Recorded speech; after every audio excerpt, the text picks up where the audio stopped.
Hello everyone, I am MANO Scaling, and I am here to help you today. I know you use this video to fall asleep, so before that, please like the video and subscribe to the channel, and also tell me where you are from and what time you are watching. Now get comfortable and relax.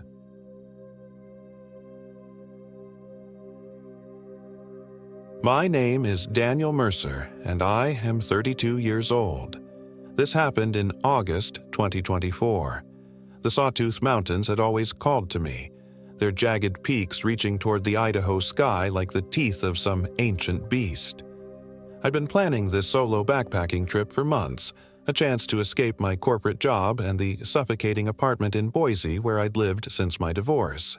3 days of solitude on the Alice-Toxaway Loop Trail was exactly what I needed. I should have paid more attention to the old man at the ranger station. "You heading up to Alice Lake?" he'd asked, eyeing my backpack with a frown that deepened the crevices of his weathered face. "Yeah," I replied, signing the trail register. "Then looping around to Toxaway." He scratched at his gray beard. "Been some strange reports from up there lately. Hikers saying they've seen things." He lowered his voice. "Heard things." I smiled politely, assuming he was just trying to spook a city boy. "I'll keep my eyes open." "Make sure you stick to the main trail," he added, his pale blue eyes suddenly intense. "There's an old mining path that branches off about 6 miles in. Locals call it the Hollow Trail. It ain't on any map, and it ain't somewhere you want to find yourself, especially after dark." I nodded, only half listening as I collected my wilderness permit. In retrospect, I should have asked him more questions. I should have asked about the hollow-eyed woman who'd gone missing in those mountains last summer, or about the search party that found nothing but a single hiking boot filled with congealed blood. I should have asked why the locals won't camp near Barren Lake anymore, but I didn't ask about any of that. Instead, I thanked him for the warning and headed out to my car, eager to hit the trail before noon. The first day was everything I'd hoped for. The trail wound through dense pine forest, occasionally opening to breathtaking vistas of distant peaks. The August sun filtered through the canopy, dappling the path with golden light. I passed a few day hikers and a couple heading back from an overnight trip, but as the afternoon wore on, I found myself completely alone. I made camp at the base of a towering granite cliff about 7 miles in, just before the steep ascent to Alice Lake.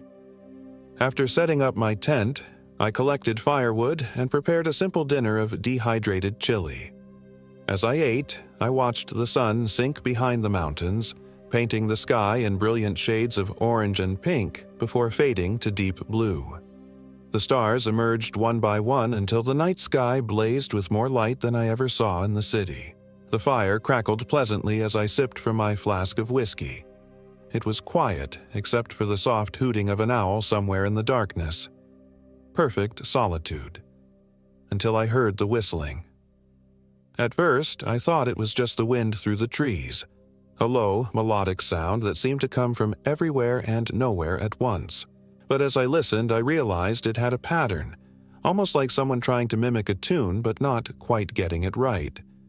I stood up, shining my headlamp into the surrounding forest.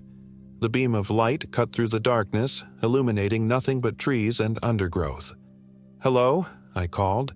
"Someone there?" The whistling stopped immediately. The forest fell silent. Too silent. Even the owl had gone quiet. I sat back down, telling myself it was just another hiker setting up camp nearby. Yet a nagging voice in the back of my mind reminded me that I hadn't seen anyone else on the trail for hours, and this wasn't a designated campsite. I tossed another log on the fire and tried to shake off the creeping sensation that had settled along my spine. Maybe I dozed off, or maybe time just skipped. I'm still not sure. But suddenly, I became aware of a figure standing at the edge of my camp, just beyond the circle of firelight, a silhouette of a person, completely motionless. "Hello," I called again, my heart rate quickening. "Can I help you?" The figure didn't respond, didn't move, just stood there watching. I grabbed my flashlight and stood up, directing the beam toward the intruder. There was nothing there, just trees and shadows. I circled my campsite, scanning the forest with my light, but found no sign of anyone. Had I imagined it? Was my mind playing tricks after a long day of hiking? I checked my watch, 2:17 a.m. I'd been sitting by the fire much longer than I thought. Too unsettled to sleep, I stayed up until the first gray light of dawn filtered through the trees. Only then did I crawl into my tent, exhausted. As I drifted off, I couldn't shake the feeling that something was wrong with this place. Something fundamental. I woke to the sound of scratching, a persistent, methodical scraping against the fabric of my tent. My first thought was that a curious animal, maybe a squirrel or marmot, was investigating my campsite. I'd hung my food bag from a tree, but perhaps I'd left something scented in my pack. "Go on, get out of here," I grumbled, still half asleep. The scratching continued, moving around the perimeter of the tent. Then came a sound that made my blood freeze, a low, wet wheezing, like something with fluid-filled lungs struggling to breathe. I lay perfectly still, fully awake now, listening to whatever was circling my tent. The scratching paused at the entrance, and then, God help me, something pressed against the fabric. A hand. I could make out the distinct shape of fingers splayed against the nylon, pushing, testing. I held my breath, paralyzed with fear. The fingers dragged slowly downward, leaving faint trails in the morning condensation. Then they were gone. I waited, counting the thundering beats of my heart, before finally working up the courage to unzip the tent and peer outside. My campsite was empty. The morning sun filtered through the trees, and a light mist hovered over the ground. Everything looked peaceful, normal. But when I stepped out and examined my tent, I found 5 distinct streaks in the condensation, exactly where I'd seen the fingers press against the fabric. I broke camp quickly, my hands shaking as I packed my gear. I told myself there had to be a rational explanation. Maybe another hiker had stumbled upon my campsite in the night, disoriented or lost. Maybe they'd been trying to wake me for help. But as I shouldered my pack and prepared to continue my trek to Alice Lake, I noticed something on a nearby tree that made my stomach lurch. Carved into the bark, fresh enough that sap still oozed from the cuts, was a crude, childlike drawing of a stick figure with exaggerated fingers and a wide, grinning mouth. I should have turned around right then. I should have hiked back to my car and driven straight home. But some stupid part of me, the part that hated the idea of being scared off by what might just be another hiker playing a prank, insisted that I continue. The trail grew steeper as it climbed toward Alice Lake, switchbacking up a series of granite shelves. By mid-morning, the forest had thinned, replaced by rocky outcroppings and alpine meadows dotted with wildflowers. Under different circumstances, it would have been breathtaking. I was about an hour into my hike when I noticed the side trail. It wasn't much more than a game path cutting away from the main trail, barely visible among the underbrush. I would have missed it entirely if not for the small pile of rocks, a cairn, marking the junction. I paused, remembering the ranger's warning about a mining path branching off from the main trail. The Hollow Trail, he'd called it. Something compelled me to look more closely at the cairn. It wasn't just rocks. Mixed among the stones were small animal bones, jawbones, vertebrae, a tiny skull that might have belonged to a squirrel or chipmunk. And balanced on top was something that made my skin crawl, a human tooth. Yellowed with age, but unmistakable. I stepped back, suddenly certain that I needed to get far away from this place. As I turned to continue up the main trail, I heard it again. That same whistling from the night before. But this time, it was coming from the unmarked path. I picked up my pace, trying to put distance between myself and that cairn of bones. The main trail curved around a massive boulder, and as I rounded it, I came face to face with another hiker. I nearly screamed. "Whoa, sorry," the man said, stepping back. "Didn't mean to startle you." He was about my age, tall and lean with a scruffy beard and friendly eyes. A large backpack was strapped to his shoulders and he carried a walking stick made from a gnarled branch. "I'm Cal," he said, extending his hand. Cal Reeves. Daniel, I replied, shaking his hand and trying to calm my racing heart. Sorry about that. Been a weird morning. Cal nodded understandingly. These mountains can mess with your head sometimes. The isolation, the altitude. He gestured up the trail. You heading to Alice Lake? I nodded. Mind if I join you? I was supposed to be hiking with my buddy, but he bailed at the last minute. Something about food poisoning. Cal made a face. I was thinking about turning back, but if you're cool with company... I hesitated only briefly. After the strange occurrences of the past 12 hours, I welcomed the idea of not being alone. Sure, I said. I'd appreciate the company. We fell into an easy rhythm as we hiked, talking about our jobs. Cal was a high school science teacher from Twin Falls, our shared love of wilderness backpacking, and my recent divorce. 7 years down the drain, I told him as we paused for water at a small stream. Found out she was sleeping with her boss. Such a cliché, right? Cal nodded sympathetically. That's rough, man. My last relationship ended when I caught her texting her ex. Not quite the same level of betrayal, but still stings. The conversation flowed naturally, and for the first time since entering these mountains, I felt the tension in my shoulders begin to ease. Maybe I had been letting my imagination run wild. Maybe the isolation really was getting to me. We reached Alice Lake just after noon. It was a stunning alpine lake, crystal clear and reflecting the surrounding peaks like a mirror. We found a perfect campsite on the eastern shore, sheltered by a stand of stunted pines with an unobstructed view of the water. I bet the sunset here is incredible, Cal said as we set up our tents. The way the light will hit those peaks. He gestured toward the jagged ridge on the far side of the lake. After setting up camp, we decided to explore the shoreline. The lake was larger than I'd expected, nearly a mile across with several small islands near its center. As we walked along the rocky shore, Cal pointed out various wildflowers and explained their adaptations to the harsh alpine environment. His enthusiasm was infectious, and I found myself genuinely enjoying his company. Until we found the footprints.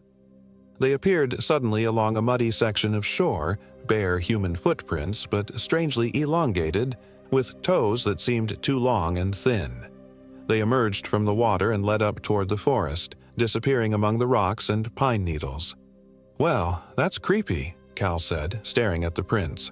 Like someone waded out of the lake. Maybe another hiker went for a swim, I suggested, though I didn't really believe it. The water would be frigid even in August. Cal crouched down to examine the prints more closely. Look at the toes, he said quietly. They're all wrong. He was right. Each toe was unnaturally long, almost finger-like, and there seemed to be more than 5 of them. Let's head back to camp, I said, suddenly anxious to be away from those footprints. It'll be getting dark soon. As we turned to go, I heard a splash from out on the lake. We both stopped, scanning the water's surface. About 50 yards offshore, ripples spread outward from a central point. Probably a fish, Cal said, but he didn't sound convinced. We hurried back to our campsite and busied ourselves with gathering firewood and preparing dinner. Neither of us mentioned the footprints or the splash, as if by silent agreement we'd decided to pretend they hadn't happened. As dusk fell, we sat by our fire, eating freeze-dried pasta and watching the sunset paint the mountains in hues of gold and crimson. Despite the spectacular view, I couldn't shake my unease. Every few minutes I found myself glancing over my shoulder, peering into the gathering darkness of the forest behind us. So, Cal said after a while, did you happen to see that side trail on your way up? The unmarked one? I stiffened. You mean the one with the cairn? Cal nodded, his expression suddenly serious. The hollow trail. You know about it? I've heard stories, he said, poking at the fire with a stick. Local legends, mostly. I grew up in Stanley, not too far from here. What kind of stories? I asked, though I wasn't sure I wanted to know. Cal was quiet for a moment, staring into the flames. They say it leads to an old mining settlement, a place called Hollow Creek. The silver ran out in the 1890s and most folks left, but a few families stayed on. Then, during a particularly harsh winter, they all disappeared. I swallowed. Disappeared? Search parties found the cabins empty, food still on tables, no footprints in the snow. Cal's voice had dropped to just above a whisper. The only thing they found was a journal belonging to a woman named Elizabeth Corvin. The last entry just said, "They're coming out of the lake tonight." God help us. A cold weight settled in my stomach. Is that true? Cal shrugged. Like I said, local legend, but there are people who claim to have hiked the Hollow Trail and found ruins. And there are others who say they've seen things up here, people who aren't quite people. The fire popped loudly, sending up a shower of sparks. I jumped, my nerves stretched thin. Sorry, Cal said with a self-conscious laugh. I didn't mean to freak you out. It's just campfire talk. But I couldn't help thinking about the figure I'd seen at the edge of my camp the night before. The hand on my tent in the morning. The footprints emerging from the lake. As if reading my thoughts, Cal asked, "Did something happen to you last night? You seemed pretty on edge when we ran into each other." I hesitated, then told him everything. The whistling, the figure watching me, the scratching at my tent, the drawing carved into the tree. As I spoke, Cal's expression grew increasingly troubled. "Jesus," he said when I finished. That's not good, Daniel. You believe me? I believe you experienced something." He leaned forward. "Look, maybe we should hike out tomorrow. Skip the rest of the loop? There are plenty of other trails in the Sawtooths, places without all this creepy baggage." I nodded, relieved that he wasn't dismissing my experiences. "Yeah, that sounds like a good idea." We stayed up late, keeping the fire burning bright, talking about lighter topics, favorite movies, dream travel destinations, embarrassing high school stories. But every so often, one of us would fall silent, scanning the darkness beyond our camp. At one point, Cal froze mid-sentence, his eyes fixed on something over my shoulder. "What?" I asked, turning to look. "What is it?" There was nothing there, just the shadowy outline of my tent against the starlit sky. "Nothing," he said, but his voice had a strained quality. "Just thought I saw something move." Eventually, fatigue overcame our anxiety, and we decided to turn in. As I zipped myself into my sleeping bag, I could hear Cal moving around in his tent, just 20 feet away. His presence was reassuring. I must have fallen asleep almost immediately because the next thing I knew, I was jolted awake by a sound I couldn't immediately identify. I lay still, disoriented, trying to place it. Then I heard it again, a high, keening cry that raised the hairs on my arms. It was coming from the lake. I fumbled for my headlamp and checked my watch. 3:27 a.m. The witching hour, my grandmother would have called it. "Cal," I called softly. "You awake?" No response from his tent. The cry came again, longer this time, trailing off into what sounded like words, though not in any language I recognized. It reminded me of recordings I'd heard of whales or dolphins, but distorted, wrong. I unzipped my tent just enough to peer outside. The night was clear, the stars brilliant overhead. The lake was a sheet of black glass, perfectly still, and standing at the water's edge, silhouetted against the starlight, was a figure. For a moment I thought it was Cal, but as my eyes adjusted, I realized this figure was too tall, too thin. Its proportions were all wrong, arms too long, neck too stretched, and it was facing the lake, completely motionless. As I watched in horror, something began to emerge from the water. At first, it looked like a person swimming to shore, but no, it was crawling on all fours, moving with a jerky, unnatural gait. And behind it came another, and another. I ducked back into my tent, heart pounding so hard I felt dizzy. I needed to wake Cal, to warn him. With shaking hands, I grabbed my flashlight and boots. Before I could unzip my tent again, I heard footsteps approaching, slow, deliberate steps that seemed to sink too deeply into the earth. They moved past my tent, toward Cal's. Then came Cal's voice, thick with sleep. "Daniel, that you?" I wanted to call out, to warn him, but terror had frozen my vocal cords. "Who's there?" Cal said, louder this time. The footsteps stopped directly outside his tent. "Hello?" Cal's voice had a tremor in it now. Silence. Then a sound I'll never forget. A wet, tearing noise followed by Cal's scream. A scream that choked off into a gurgling moan. I sat paralyzed, covering my mouth with both hands to stifle my own screams. Outside, something was happening to Cal. Something horrible. His tent shook violently, the fabric illuminated briefly from within by his flashlight before going dark. I heard ripping sounds, a heavy thud, and then a noise like something being dragged across the ground. And all the while, that whistling, that same melodic pattern I'd heard the night before. I don't know how long I sat there, trembling in the darkness of my tent. Minutes? Hours? Time seemed to stretch and distort. Eventually, I became aware of a new sound, the soft lapping of water against the shore, much closer than it should have been. The lake was rising, or something was pushing it toward our camp. I had to move, had to get away. On hands and knees, I crawled to the far side of my tent, the side facing away from the lake, and carefully unzipped it just enough to squeeze through. The night air hit me like a physical blow, carrying with it a rank, fetid smell, like rotting vegetation and something else, something worse. I crouched low, using my tent as cover while I surveyed the area. Cal's tent was in tatters, the entrance ripped open. His sleeping bag was gone, along with his backpack. There was no sign of Cal himself.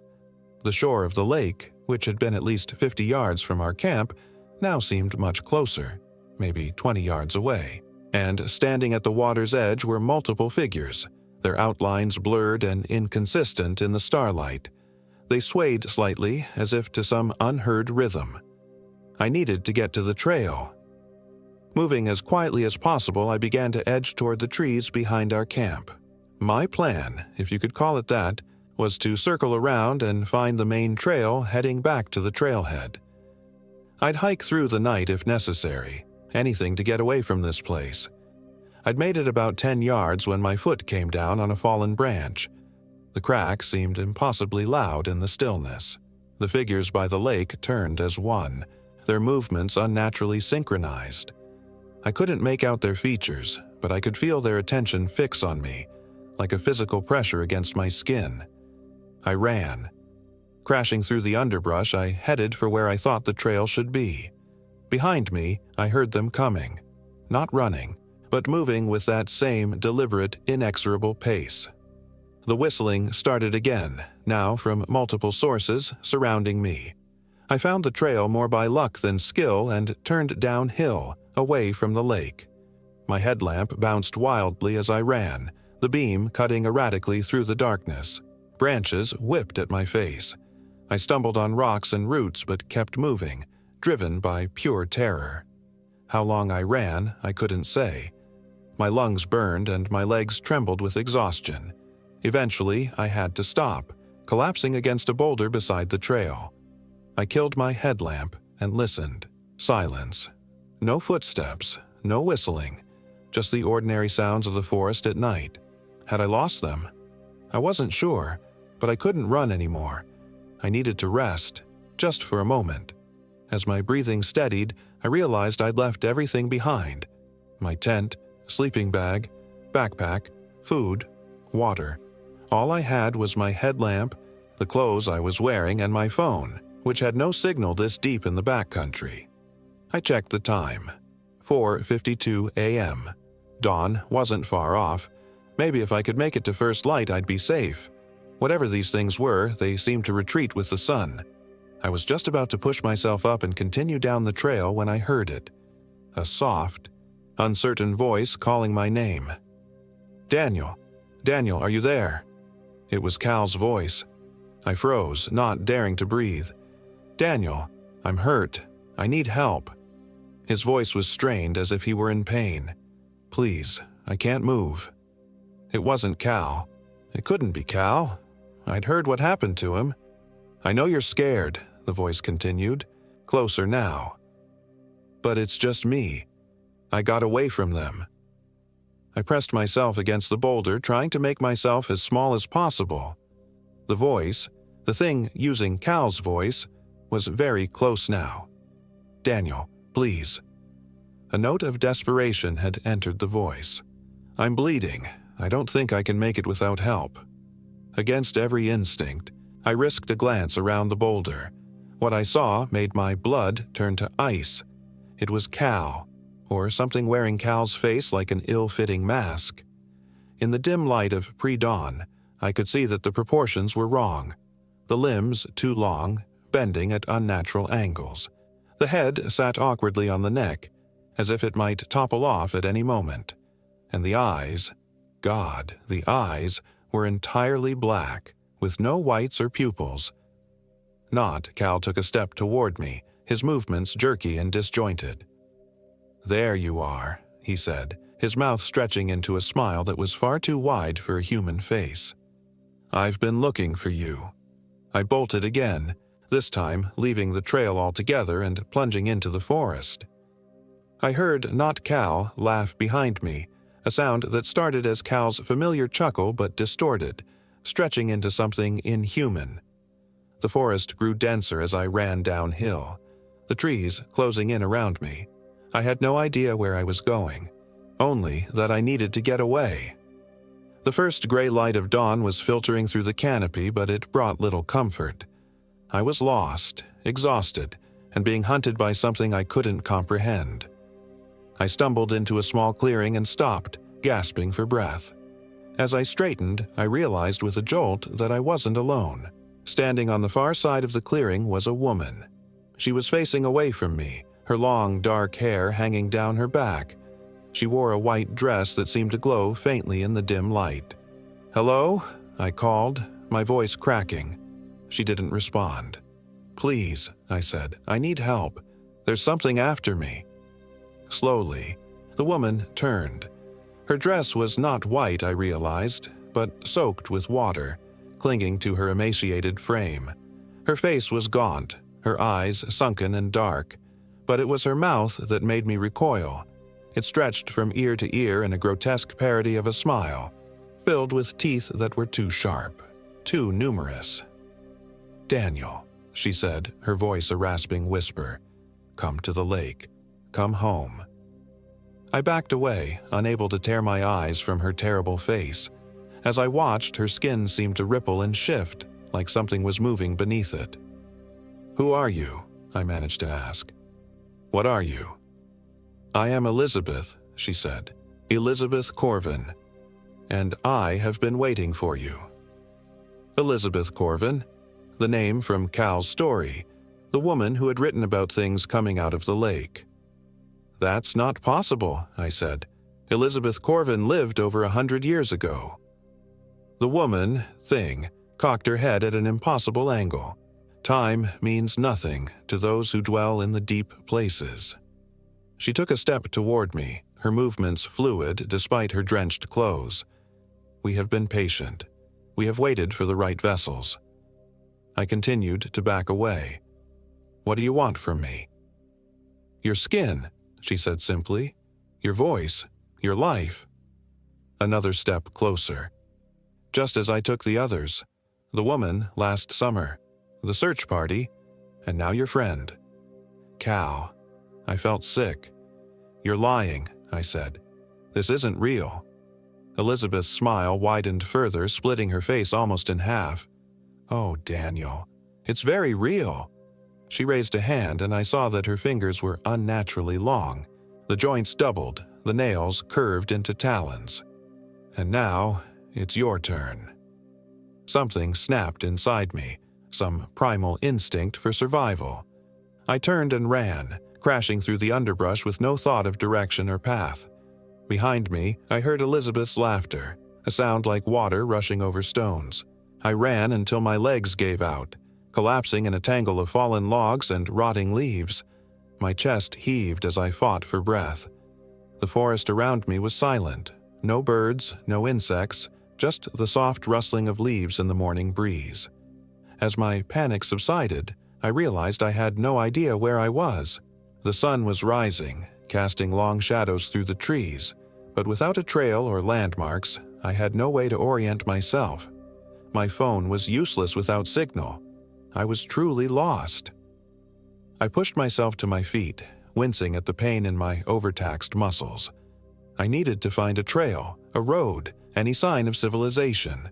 If I kept moving downhill, I should eventually reach a road or a trail that would lead me back to the trailhead.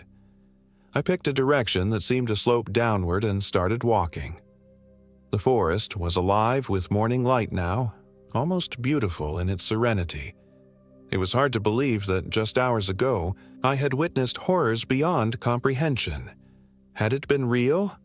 Or had I experienced some kind of psychological break? The rational part of my brain wanted to believe the latter, that stress, isolation, and altitude had combined to create vivid hallucinations. But I knew in my gut that what I'd seen had been real. Cal was gone, taken by those things from the lake. I walked for what felt like hours, the terrain gradually becoming less steep.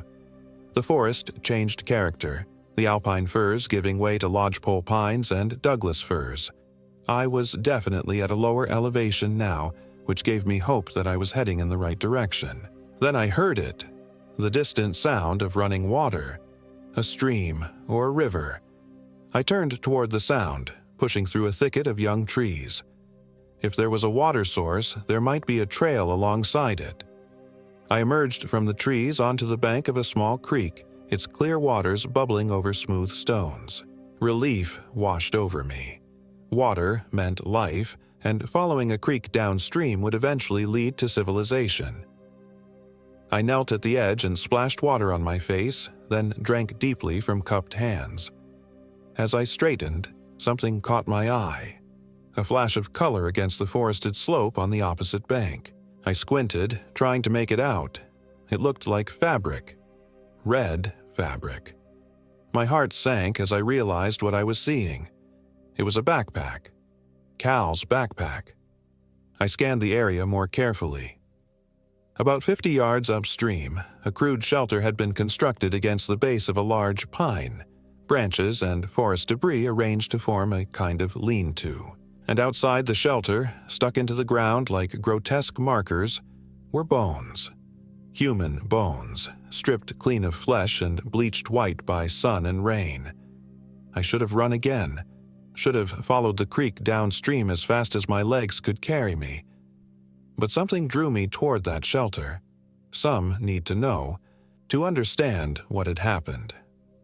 I crossed the creek, stepping carefully on exposed rocks, and approached the grizzly site. Up close, I could see that the bones had been arranged with purpose. Femurs and tibias stuck upright in the ground, forming a perimeter around the shelter. Skulls, at least 3 that I could see, had been placed on top of these makeshift posts, facing outward as if standing guard. And at the entrance to the shelter, pinned to a branch with what looked like a human ulna, was a scrap of stained cloth. It had been torn from Cal's shirt. I took a deep breath and ducked inside the shelter. The interior was dim, but enough light filtered through the branches for me to see the horror within. Cal's body, or what remained of it, lay in the center of the space. His chest had been split open, emptied of organs. His face was gone, the skin peeled away to reveal the glistening bone beneath. And carved into his exposed sternum was that same stick figure I'd seen on the tree near my first campsite, the one with the exaggerated fingers and wide grin. I stumbled backward, out of the shelter, bile rising in my throat. I retched, emptying my stomach onto the forest floor. As I wiped my mouth with the back of my hand, I became aware of a subtle change in the atmosphere. The air had grown colder, heavy with moisture. And from somewhere upstream came the sound of whistling. I ran. Following the creek downstream, I splashed through shallows and scrambled over fallen trees. The whistling grew fainter behind me, but I didn't slow down. I wouldn't stop, couldn't stop, until I found my way back to civilization.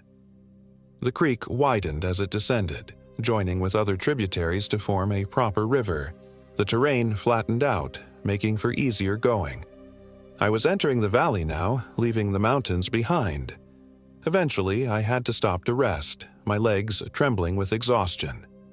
I found a flat rock overlooking the river and collapsed onto it, gulping air. That's when I saw it, on the opposite bank, partially concealed by riverside vegetation. A trail marker, an actual hiking trail. New energy surged through me. I jumped up and scanned the area for a safe crossing. The river was wider here but shallower, with a series of exposed rocks forming a natural pathway. I picked my way across carefully, slipping once and plunging one leg into the frigid water up to my knee, but I made it to the other side. The trail was well maintained, clearly a popular route. I found another marker which indicated I was on the Iron Creek Trail, about 2 miles from the trailhead. I could have wept with relief. 2 miles to safety, to people, to my car. I set off at the fastest pace I could manage, my soaked boot squelching with each step. The forest along this trail was friendly, normal, nothing like the oppressive atmosphere higher up. I passed a few day hikers heading in the opposite direction, and they greeted me cheerfully. I must have looked a mess, clothes torn, face scratched, eyes wild with fear and exhaustion, but they didn't seem to notice or care. At last, I emerged into the parking lot at the Iron Creek Trailhead. It was busy with hikers preparing for their own adventures, oblivious to the horrors that dwelled in the mountains above them. I wanted to warn them, to tell them to stay away from Alice Lake, from the Hollow Trail, but I knew they wouldn't believe me. I wouldn't have believed me. My car was parked 8 miles away at the Pettit Lake Trailhead, where I'd started my journey. I managed to get a ride from a kind family who were just finishing up their own hike. The father, a bearded man named Mike, seemed concerned about my state but didn't press for details when I explained that I'd gotten separated from my hiking partner and lost most of my gear. "The mountains can be treacherous," he said as we drove. "People underestimate them all the time." I nodded, staring out the window at the passing scenery. We were driving along the edge of Pettit Lake now, its blue waters sparkling innocently in the afternoon sun. Looking at it, you'd never imagine the horrors that lurked in the lakes higher up. Mike dropped me at my car. I thanked him profusely, then sat in the driver's seat for a long time, hands trembling on the steering wheel. I should go to the rangers, I thought, report Cal missing, tell them about the shelter, the bones, the mutilated body. But what would I say? That Cal had been taken by inhuman creatures that emerged from Alice Lake? That a woman who had been dead for over a century had tried to steal my skin? They'd think I was insane. Or worse, they'd think I'd done something to Cal. I started the car and drove away from the mountains, watching them recede in my rearview mirror. I drove straight through to Boise without stopping, my mind replaying the horrors I'd witnessed in an endless loop. When I reached my apartment, I locked the door, drew the blinds, and collapsed into bed, too exhausted even to shower. Sleep, when it finally came, brought no relief, only nightmares of black water and long-fingered hands reaching for my face. Elizabeth Corvin's distorted smile. Cal's empty chest cavity with that crude figure carved into the bone. I woke screaming, drenched in sweat that smelled faintly of lake water. The next morning, I called in sick to work and spent the day researching the Sawtooth Mountains, Alice Lake, and any stories of disappearances in the area. What I found chilled me to the bone. There were dozens of cases spanning decades, hikers who ventured into the backcountry and never returned. Most were written off as accidents or exposure. Their bodies never recovered. But there were patterns if you knew where to look. Many disappearances occurred near Alice Lake. Several involved reports of strange noises or sightings before the person vanished. And in at least 3 cases, partial remains were discovered, always mutilated in ways that defied explanation. I found a newspaper article from 1967 about a backpacker named Thomas Wheeler, who had stumbled out of the mountains after his hiking partner disappeared. He claimed they had been stalked by people who weren't people, that emerged from Alice Lake at night. Wheeler was dismissed as delusional, suffering from hypothermia and dehydration. He committed suicide 6 months later. But most disturbing was what I found about Elizabeth Corvin. She had been real, one of the last residents of Hollow Creek, the abandoned mining settlement. According to historical records, she was known locally as a healer, possibly a practitioner of folk magic. When the settlement was found abandoned, her journal was indeed the only clue to what had happened. The final entry, exactly as Cal had described it, "They're coming out of the lake tonight. God help us." What the records didn't mention, what Cal couldn't have known, was that Elizabeth had been found 3 months later, wandering the streets of Stanley. She didn't speak, didn't respond to her name, and her behavior was described as inhuman. She was committed to an asylum where she died 2 years later. The cause of death was listed as self-inflicted wounds. She had clawed open her own chest. I sat back from my computer, hands shaking. It wasn't just a local legend. It was real. All of it was real. That night, I couldn't sleep. Every time I closed my eyes, I saw Cal's mutilated body or Elizabeth's impossible smile. Around 3 in the morning, I thought I heard whistling outside my apartment window, that same melodic pattern. I pulled the covers over my head like a child, too terrified to look. I reported Cal missing the next day. I told the police a simplified version of the truth, that we had been hiking the Alice Toxaway Loop, had made camp at Alice Lake, and that I had woken to find him gone. I claimed I had searched for hours before becoming disoriented and finding my way to a different trailhead. They took my statement without much interest. Another hiker lost in the backcountry. They said they would notify his family and organize a search, but I could tell they didn't expect to find anything. I considered going back with them, guiding them to the grizzly shelter by the creek, but I couldn't bring myself to return to those mountains. Besides, I had a sickening certainty that they wouldn't find the shelter, or the bones, or Cal's remains. Those things had a way of disappearing, of being swallowed by the wilderness. Weeks passed. The search for Cal was eventually called off. His family held a memorial service that I was too ashamed to attend. I returned to work, to the routines of daily life, but nothing felt real anymore. I went through the motions like an automaton, haunted by what I had seen, by what I had left behind. I moved apartments, then cities. I changed jobs, changed my name, but I couldn't escape the memories or the growing certainty that they had followed me. It started with little things. Water from the tap running brackish for a moment before clearing. A persistent smell of lake mud in my closet. The occasional sound of whistling from an empty room. Then I began to see them. Glimpses at first, just at the edge of my vision. A too-tall figure watching from across the street. A face in a crowd with eyes that were entirely black. A woman in a wet, white dress standing in my backyard at night gone when I blinked. I've moved 7 times in the past year. It doesn't help. They always find me. Last night, I woke to the sound of scratching at my bedroom window. A familiar, methodical scraping. When I worked up the courage to look, I saw a hand pressed against the glass, fingers splayed. Long, jointed fingers with curved nails, leaving trails in the condensation as they dragged downward. I'm writing this now as a warning. Stay away from Alice Lake. Stay away from the Hollow Trail. If you find a cairn of bones marking a path, turn back immediately. And if you ever hear whistling in the woods, a melodic pattern that sounds almost like a tune someone can't quite remember, run. Run as fast as you can, and don't look back, because they're coming for me tonight. I can feel it. The air in my apartment has grown cold and heavy with moisture. My taps are running with water that smells of lake mud, and from the bathroom I can hear a soft, wet wheezing. Elizabeth Corvin is waiting for me, I think. Elizabeth, or whatever's wearing her skin. I won't let them take me like they took Cal.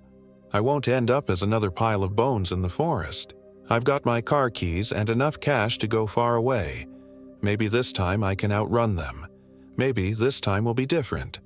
But if you're reading this and I've disappeared, don't come looking for me. Some things should stay in the deep places. Some doors should remain closed, and some trails should never be followed.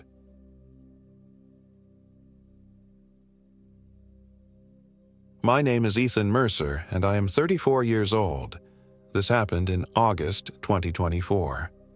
The Sawtooth Mountains had always called to me, their jagged peaks like the teeth of some ancient beast jutting up from the Idaho wilderness. I'd planned this solo backpacking trip for months, a chance to test myself, to escape the suffocating routine of my desk job in Boise, and maybe find some clarity about the divorce papers waiting on my kitchen counter. The drive to Stanley was uneventful. I stopped at the ranger station for my backcountry permit, planning a 5-day loop through some of the more remote sections of the Sawtooth Wilderness. The young ranger with the sun-weathered face looked at me a bit too long when I mentioned I was heading to Imogene Lake via the less-traveled western approach. "Not many folks go that way anymore," she said, her pen hovering over my permit. "Trails not well maintained past barren lakes." "That's kind of the point," I replied with a smile I hoped conveyed confident experience rather than the nervous excitement churning in my gut. "Looking to get away from it all." She nodded slowly. "Just stay on the trail, all right? Even if it seems like there might be a shortcut. The western ridge has some unstable areas and—" She paused, eyes flicking to something behind me before returning to my permit. "Well, just stick to the marked path." I promised I would, collected my permit, and headed to my trailhead at Redfish Lake. The morning air was crisp, carrying the scent of pine and something else, something earthy and ancient. My pack was heavy but well-balanced, containing everything I'd need: tent, sleeping bag, water filter, stove, food for 6 days, one extra just in case, first aid kit, map, compass, and my satellite phone for emergencies. I'd done this before. I knew what I was doing. At least, that's what I told myself. The first day's hike was strenuous but gorgeous. Classic sawtooth scenery with alpine meadows bursting with late summer wildflowers, crystalline streams, and towering pines. I made good time, setting up camp at Flat Rock Junction well before sunset. As I prepared my freeze-dried pasta, a family of 4 passed by on their way back to the trailhead. The father nodded at me, his 2 young daughters wide-eyed at my solitary camp. "Heading up far?" he asked. "Imogene Lake," I replied, taking the western approach. His friendly expression faltered slightly. "Alone?"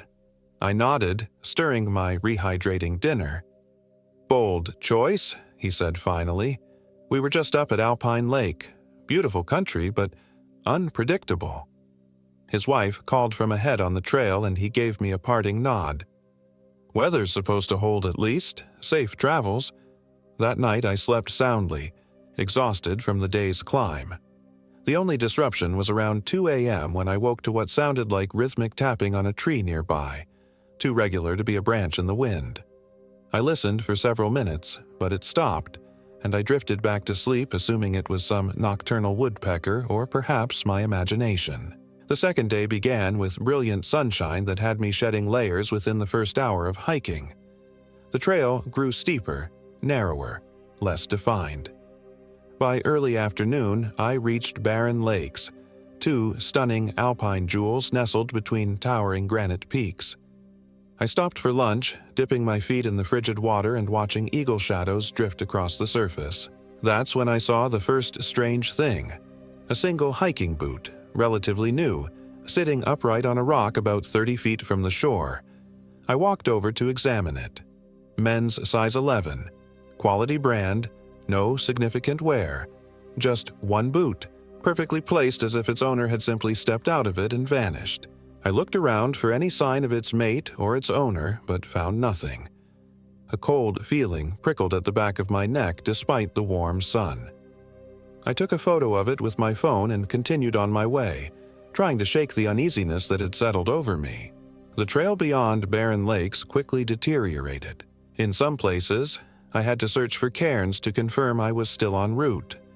The forest grew denser, older, the trees twisted into strange shapes by years of harsh mountain winters. My progress slowed considerably. By late afternoon, when I should have been approaching my planned camping spot near the ridge, I realized I was nowhere near where my map indicated I should be. The first tendrils of anxiety began to curl around my chest. I checked my phone. No signal, as expected this deep in the wilderness. My GPS app showed me several miles off trail, which couldn't be right. I'd been following clear cairns. I pulled out my compass, and that's when true alarm set in. The needle spun lazily, settling momentarily in one direction before drifting to another. I tapped it, shook it, but the result was the same. My reliable compass had become useless. The sun was lowering behind the western peaks, casting long shadows through the trees. I needed to make camp, reconsider my route in the morning. I found a small clearing that seemed adequate, though something about it felt off. The ground was too flat, the circle of trees around it too perfect. In the center was a peculiar arrangement of stones I initially took for a fire ring, but on closer inspection formed a pattern too deliberate to be coincidental, a spiral of ascending rock sizes. I should have moved on. Every instinct told me to, but fatigue and fading light won out. I set up my tent well away from the stone spiral, prepared a quick meal I barely tasted, and secured my food in a bear canister hung from a tree branch. As darkness fell completely, the forest became unnaturally quiet. No insects chirping, no rustle of nocturnal animals, just profound silence that pressed against my ears like cotton wool. I retreated to my tent early, zipping myself in as if the thin nylon could protect me from the growing sense that I was being observed. Sleep came fitfully, filled with half-dreams of being lost in endless woods where the trees whispered words I almost understood. I woke several times to what sounded like footsteps circling my tent, but when I fumbled for my headlamp and shone it through the tent walls, I saw nothing but the silhouettes of trees, somehow closer than I remembered them. At 3:17 a.m., I remember checking my watch, I woke to a sound that froze my blood. A voice directly outside my tent, humming a tune I recognized but couldn't place. A woman's voice, cracked and ancient, the melody occasionally breaking into soft, wheezing laughter. "Hello," I called out, my voice embarrassingly thin in the darkness. The humming stopped abruptly. Then, "Are you lost, dear heart?" The voice was closer now, as if the speaker's mouth was pressed directly against the tent fabric near my head. I scrambled back, heart hammering. "Who's there? What do you want?" A laugh like dry leaves scraping stone. "Want? Oh, I have what I want. You're the one who's wanting, Ethan. Wanting direction, wanting purpose, wanting to know why she left you." My breath caught. How did this stranger know my name? How could they possibly know about Nicole? "I don't know what you're talking about," I managed. "Please leave me alone." "But you came to me," the voice replied, softer now, puzzled. "You came to my place, with your heavy heart and your shiny things. Did you think these mountains wouldn't notice you? Did you think we wouldn't remember?" A sharp rap against the tent pole made me jump. I fumbled for my headlamp, my knife, anything. When the light finally flared on, casting eerie shadows, there was silence again. I waited, scarcely breathing, for what felt like hours. The light clutched in my trembling hand until its brightness began to dim. Finally, believing the stranger, whoever, whatever they were, had gone, I allowed myself to lower the light. That's when I saw it. The silhouette against my tent wall. Not a person exactly, but a shape, hunched and crooked, too tall, limbs too long and bent at impossible angles. It didn't move so much as shift and twitch, as if struggling to maintain its form. I must have made some sound, a whimper, a gasp, because the shape turned what might have been its head. Though I couldn't see a face through the tent fabric, I felt its attention fix on me with physical weight. "Sleep now, Ethan Mercer," it whispered, the voice somehow inside my head now. "Tomorrow, we walk together." Then it was gone, Not retreating, but simply no longer there between one terrified blink and the next. The forest erupted into sudden cacophony. Insects, wind in trees, the distant cry of some night bird, as if nature itself had been holding its breath and finally released it. I didn't sleep again. I sat, clutching my knife, flashlight trained on the tent walls, watching for returning shadows until the first gray light of dawn filtered through the trees. When I finally gathered the courage to unzip my tent, the morning seemed mockingly normal. Birds chirped, squirrels darted between branches. The only evidence of the night's visitation was a series of disturbances in the pine needle carpet around my tent. Not footprints exactly, but compressed areas where something heavy had circled. And the stone spiral in the clearing's center had changed, now an abstract pattern resembling a distorted human figure. I broke camp in record time, hands shaking so badly I struggled with the tent poles. I needed to get back to civilization, to people, to places where strange voices didn't know your name and your personal failures. I abandoned my original route and planned to head directly south, where I knew I'd eventually hit the main trail, or at least the highway. My satellite phone showed no service when I tried it. Unusual, as it was designed to work virtually anywhere with open sky. The screen displayed only a scrolling series of symbols I didn't recognize before going black. My regular phone's GPS still showed me miles from where I knew I must be. I'd have to navigate by the sun and my knowledge of the terrain. I walked for hours, pushing myself at a punishing pace downhill, following what seemed to be game trails when I found them. The landscape should have begun transitioning to the more open terrain nearer to Redfish Lake, but instead, the forest only grew denser, darker, the trees older and more twisted. Massive pines gave way to gnarled things with bark like burnt skin and branches that seemed to reach toward me as I passed. By midday, I was forced to admit I was thoroughly lost. The sun, when visible through the thick canopy, seemed to jump positions in the sky when I wasn't looking directly at it. Once, I swear it was directly overhead, and moments later, casting long afternoon shadows. My watch insisted it was 1:17 p.m. for nearly 3 hours before suddenly jumping to 4:38. Thirst drove me to a small stream that cut across my path. The water ran clear and cold, and I gratefully refilled my bottles, using my filter as always. As I knelt by the water, movement on the opposite bank caught my eye. A deer, no, a person, watching me from between two massive pines. I stood slowly. "Hello, I'm a bit turned around. Could you help me find the trail back to Redfish?" The figure didn't respond, but took a single step forward into slightly better light. It was a woman. Elderly, rail-thin, dressed in what appeared to be layers of tattered clothing that might once have been hiking gear but now resembled rags bound with twine and strange decorative elements. Feathers, small bones, and shiny objects that caught the filtered sunlight. "You don't remember me," she said, her voice the same dry whisper from outside my tent. This close, I could see her face, deeply lined, sun-darkened to leather, with bright eyes too large in her gaunt face. "But I remember you, Ethan. You've come back." My mouth went dry. "I've never been here before. You must be confusing me with someone else." She laughed, the sound like rocks sliding down a scree slope. "Not you, you, before you, from before you." She tapped her temple with a crooked finger. Blood remembers even when mind forgets. She took another step forward, and I instinctively backed away. There was something profoundly wrong about her movements. Too fluid in some places, too jerky in others, as if her joints weren't quite where they should be. "Who are you?" I managed to ask. "Margaret Owens is what they called me. Before." She smiled, revealing teeth filed to points. "Now, I'm just the widow. The mountains are my husband now." She gestured at the forest around us. "And they're hungry for company."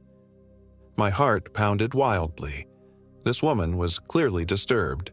Perhaps some hermit who'd been living off the grid too long, her mind unraveled by isolation. But how did she know my name? "I need to get back to the trail," I said firmly, trying to project a confidence I didn't feel. "Can you point me in the right direction?" "Oh, but you're exactly where you need to be," Margaret replied, her smile widening impossibly. "He's been waiting for you, for someone with your blood." "Who has?" "The Hollow Man, the one who walks between trees." She made a strange gesture with her hands, fingers splayed, then interlaced, then spreading wide again. "He's been so patient. 53 years since the last Mercer came through these woods." Ice flooded my veins. My grandfather, William Mercer, had disappeared during a hunting trip in central Idaho in 1971. His body was never found despite extensive searches. It was family history I knew but rarely thought about, a tragedy from before my birth. "How do you know that name?" I whispered. Margaret's eyes gleamed. "I know all the names of those the forest keeps. William fought hard. You have his eyes." She cocked her head at an unnatural angle. "Will you fight as hard, I wonder?" I began backing away, every instinct screaming danger. "I'm leaving now. Don't follow me." "Can't leave," she said matter-of-factly. "Not until he's done with you. Better to come with me. I can make it easier." She extended one hand, the fingers too long, the joints bulging unnaturally. "I have a cabin, food, maps that work in these woods." "No, thank you." I turned and began walking rapidly in the opposite direction, fighting the urge to run outright. "The stones will lead you back to me when you're ready," she called after me, "when you're tired of running in circles." I walked until I couldn't hear her voice anymore, then broke into a jog, then a desperate run, branches whipping at my face, roots threatening to trip me. I ran until my lungs burned and my legs trembled, finally collapsing against a massive pine to catch my breath.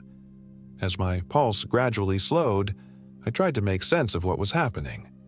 A deranged woman living in the woods somehow knew details about my family. Was it possible she had known my grandfather?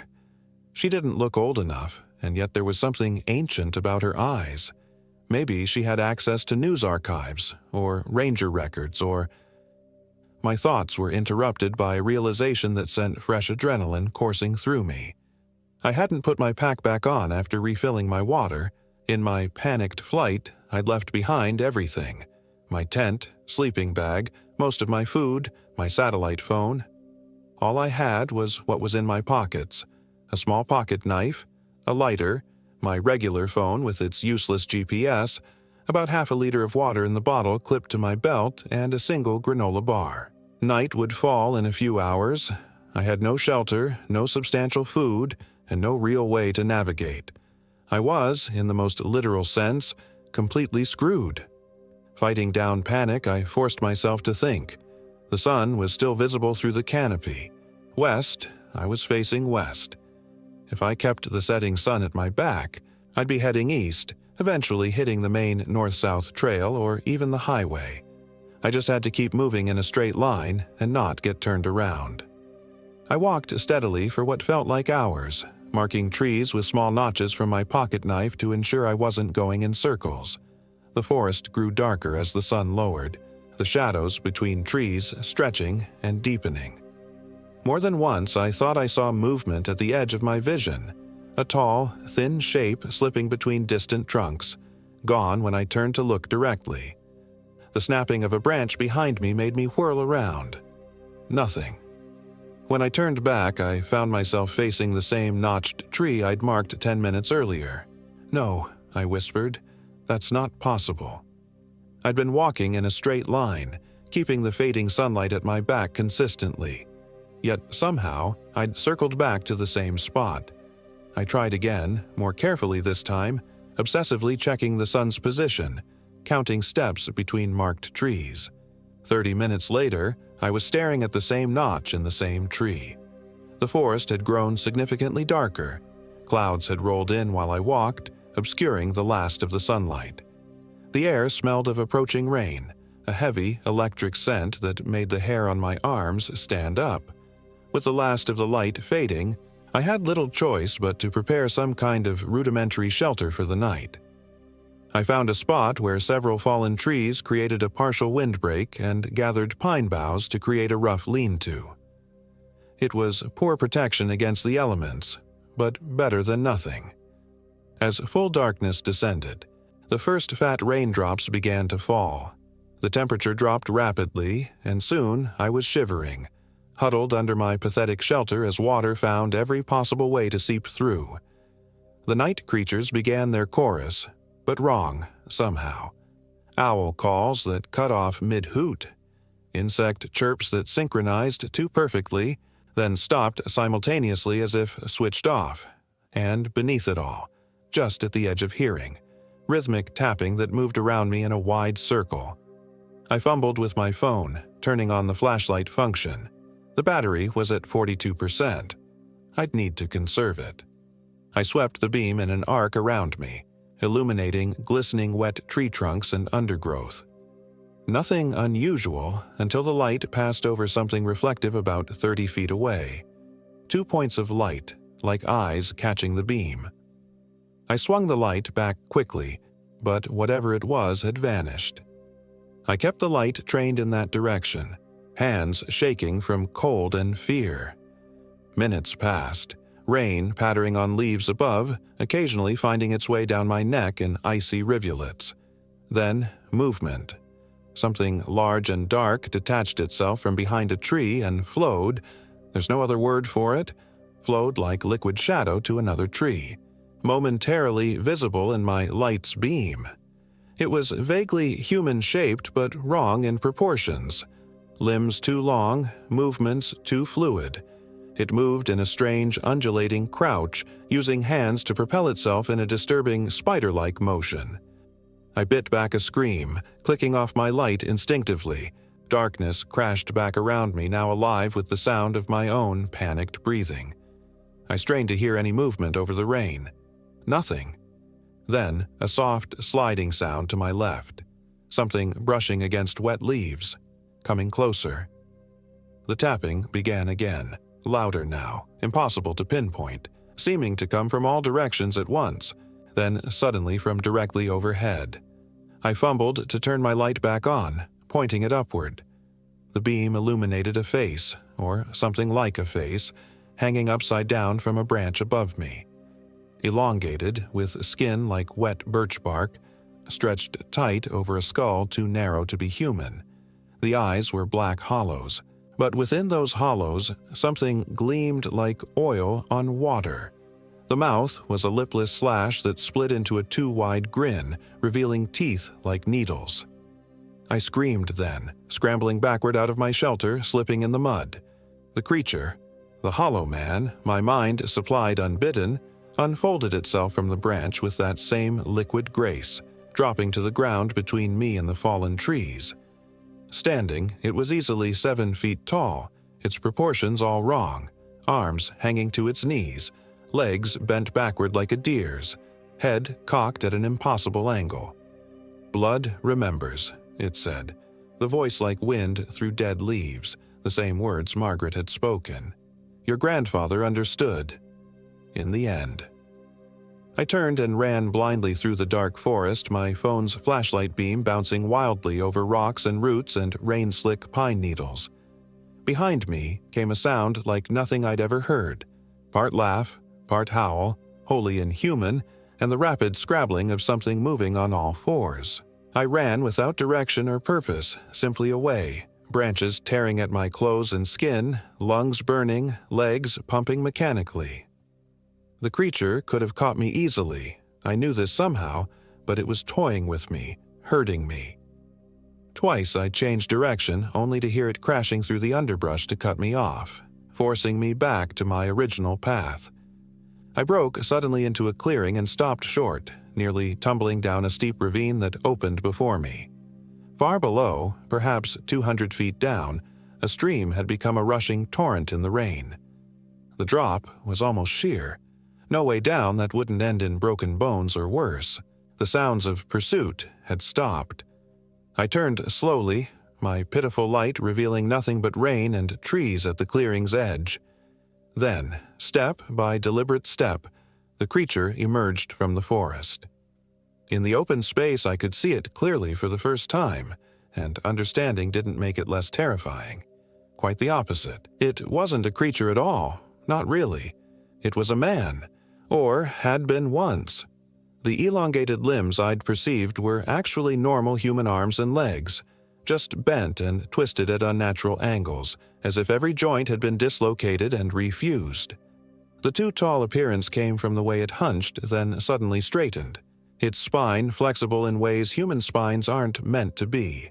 The face was human too, beneath layers of what looked like living shadow that clung and shifted across the features.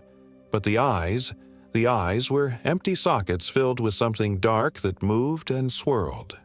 Looking into them was like staring into deep water where ancient things move just beyond your perception. "What do you want from me?" I managed to ask, my voice surprisingly steady given that I was trembling so hard my teeth chattered. The thing that had once been human cocked its head, the movement like a marionette with tangled strings. "Want?" it echoed, the word bubbling as if spoken through liquid.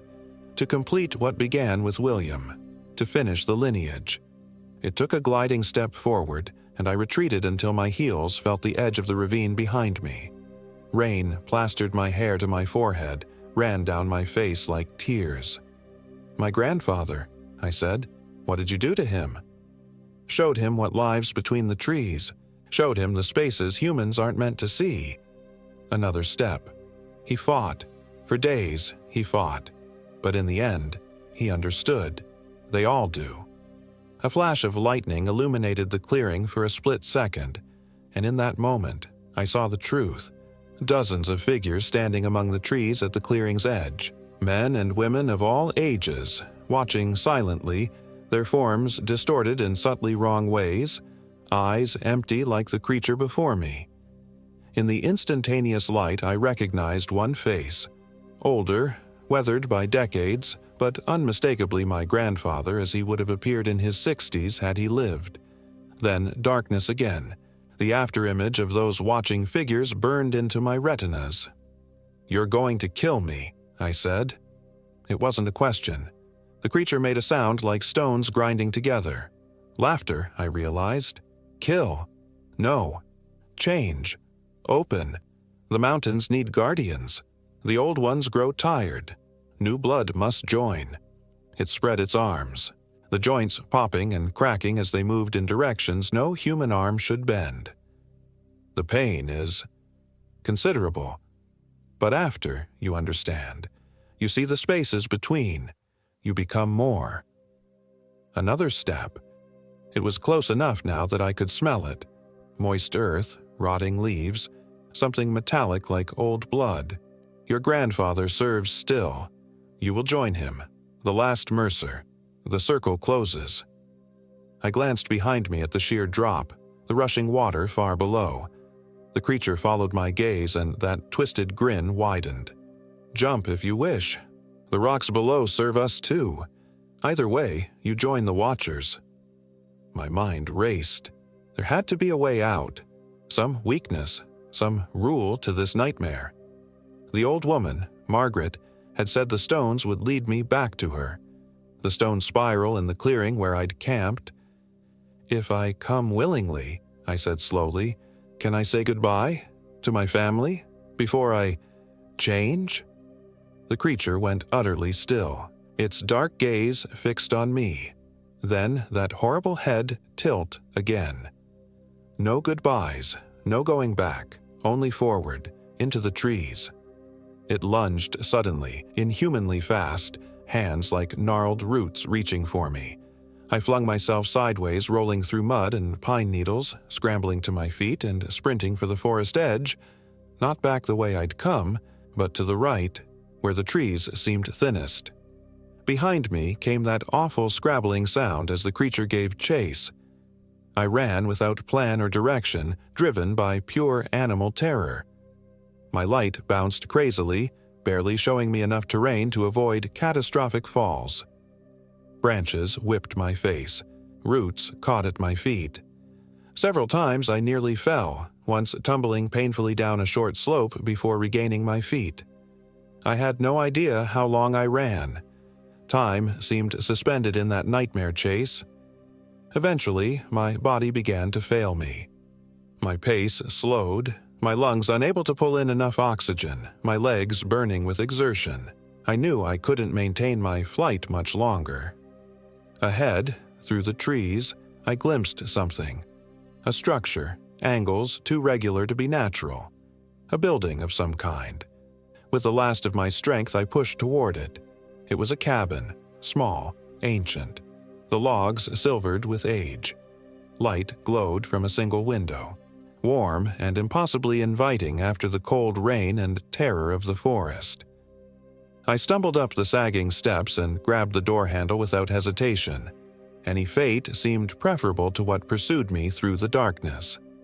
The cabin door swung open at my touch and I practically fell inside, slamming it behind me and fumbling with the ancient iron bolt. As it slid into place, I heard something heavy impact the door from outside. Once, twice, before an inhuman howl of frustration rose above the sound of rain on the roof. I backed away from the door, turning to take in my surroundings. The cabin was a single room, dominated by a stone fireplace where a small fire cast flickering light over rough-hewn furniture. Bundles of dried herbs hung from the ceiling beams. The walls were decorated with strange objects, animal skulls, intricate arrangements of twigs and feathers, and dozens of photographs, old and yellowed, pinned haphazardly to the logs. "I knew you'd come," said a cracked voice from beside the fire. Margaret sat in a rocking chair, her hands busy with what looked like knitting, but on closer inspection was an intricate knotting of what appeared to be hair, human hair, into complex patterns. They always run to me in the end. Outside, something scratched at the walls, circling the cabin. The windows rattled in their frames. "What is that thing?" I demanded, my voice breaking with exhaustion and fear. "What does it want with me?"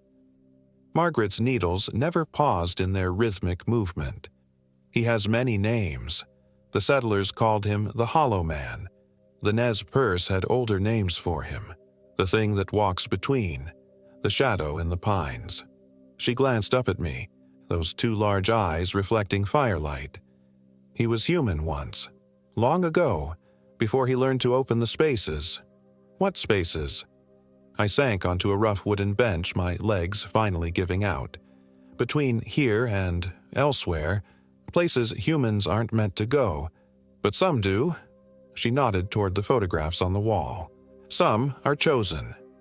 I forced myself to look more closely at the pictures. They were portraits, dozens of them, spanning what must have been over a century based on the varying photography styles. Men and women of different ages, all standing in the same spot, in front of this very cabin, all looking directly at the camera with the same empty expression. With a jolt of horror, I recognized my grandfather in one of the more recent photos. He stood stiffly, his face oddly slack, eyes wide and empty.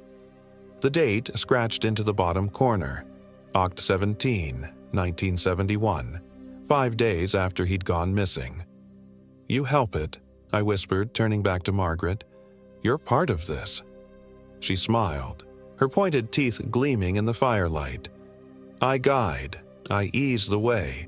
The transition is difficult, better with help." She set aside her knotwork and leaned forward. "It would have been your father next, but he never came to these mountains. Smart man. But you felt the pull, didn't you? The mountains calling in your blood." It was true. I'd been drawn to the Sawtooths specifically, planning this trip with an intensity that surprised even me, as if something had been waiting for me here all along. Another impact against the outer wall, harder this time. Dust and dried herbs showered down from the ceiling. "He's impatient," Margaret observed calmly. "It's been too long since the last joining. The balance shifts." "What happens if I refuse?" I asked, already knowing the answer. "No one refuses. Not in the end." She rose from her chair with surprising grace for one so apparently ancient. "But you have choices still. Come willingly and I can prepare you. Make the breaking less catastrophic." The windows rattled again, more violently. A low moan, like wind through a narrow space but somehow formed into words I couldn't quite understand, seeped through the cabin walls. Margaret cocked her head, listening. He offers you your grandfather back. After the joining, you would know him again. Be family again. That thing outside isn't my grandfather, I said, standing despite my exhaustion. Whatever he might have become. True enough, she conceded, but parts remain. Memories, feelings, the essence, if not the man. My mind was racing. There had to be a way out of this nightmare. The cabin wouldn't protect me forever. The thing outside was growing more aggressive by the minute, its impacts against the walls causing the entire structure to shudder. I looked around desperately for anything that might serve as a weapon. My eyes fell on the fireplace, specifically on the iron poker leaning against the stones. Not much against a supernatural entity, but better than nothing. As if reading my thoughts, Margaret laughed, that same dry, scraping sound. Iron won't help you, boy. Nor silver, nor salt, nor any of the old protections. He's not that kind of thing. What will hurt it? I asked, moving subtly toward the fireplace anyway. Margaret's expression changed, became calculating. Interesting question. Most just beg for mercy at this point. She studied me with those unnerving eyes. You really are William's kin. He asked the same. A tremendous crash from outside. Something had hit the roof hard enough to crack one of the ceiling beams. Margaret glanced up, momentarily concerned. He's stronger than I've seen him. Hungrier. She looked back at me. Fire. Fire will hurt him, though not kill him. Nothing kills him. But it will drive him back, I pressed, hope flaring for the first time. For a time. Until the flames die. She returned to her rocking chair, resuming her intricate knot work. But where will you run to, Ethan Mercer? The mountains are his. He knows every trail, every hollow, every cave, and you. She gestured at my bedraggled state. How far do you think you'll get? She had a point. I was exhausted, soaked, half frozen with no supplies and no clear sense of direction. Even if I escaped the immediate threat, my chances of surviving the wilderness long enough to reach safety were slim. Another impact shook the cabin, this one splintering one of the window shutters. Through the gap, I caught a glimpse of something pressing against the glass. Not a face exactly, but a suggestion of features in what looked like animated shadow. Time grows short, Margaret said calmly, her needles clicking. Choose, Ethan Mercer. My help or his mercy.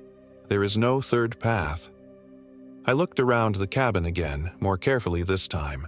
There had to be something, some advantage I could gain. My gaze settled on the photographs again. Dozens of people taken by this thing over what must have been generations. How many families destroyed? How many searches mounted? Bodies never found. Then it hit me. Margaret had said my grandfather was the last Mercer to come through these woods, that I would be the last Mercer, and the circle closes. I wasn't just random prey. For whatever reason, my family line specifically held importance for this ritual or joining or whatever it was, and Margaret, she wasn't just a helper. Her role was essential. The guide who eased the way. She'd survived decades, maybe centuries out here, working with this entity. She needed me to cooperate, to come willingly. Which meant, what if I burn it all down? I said quietly, looking directly at her. This cabin, the photographs, all your preparations. I gestured to the strange knotwork and hanging herbs. What happens then? For the first time, genuine emotion crossed Margaret's weathered face. Fear. You wouldn't, she whispered. You don't understand what you'd unleash. Without the ritual, without the guidance, he takes what he wants. The joining would be crude, agonizing beyond imagining. Another tremendous blow to the roof sent a shower of dust and debris down between us. One of the ceiling beams cracked with a sound like a gunshot. I don't believe you, I said, edging toward the fireplace. I think you're afraid. I think this breaks whatever cycle you've got going. I think it ends tonight." Her eyes narrowed to slits. "Fool boy. Your grandfather had more sense." "My grandfather didn't have the advantage of seeing his own picture on your wall," I retorted. "He didn't know what was coming." With a sudden lunge, I grabbed the iron poker and thrust it into the heart of the fire, stirring the embers to greater brightness. Sparks flew upward, catching in the dried herbs hanging from the lowest beams. "No!" Margaret shrieked, launching herself from the chair with shocking speed. Her bony fingers clutched at my arm, surprisingly strong. "The binding will fail. All of them. Released." I shoved her back with more force than I intended. She stumbled and fell, her head striking the corner of a rough wooden table with a sickening crack. She lay still, blood pooling beneath her white hair. For a moment, I froze, horrified by what I'd done. Then the entire cabin shuddered as something massive struck it from above. Dust and debris rained down, and through a new gap in the roof, I glimpsed a portion of the thing outside. Not shadow now, but a writhing mass of darkness shot through with what looked like veins of light, expanding and contracting like some obscene lung. No more hesitation. I pulled the poker from the fire, its tip glowing red, and thrust it into the nearest bundle of dried herbs.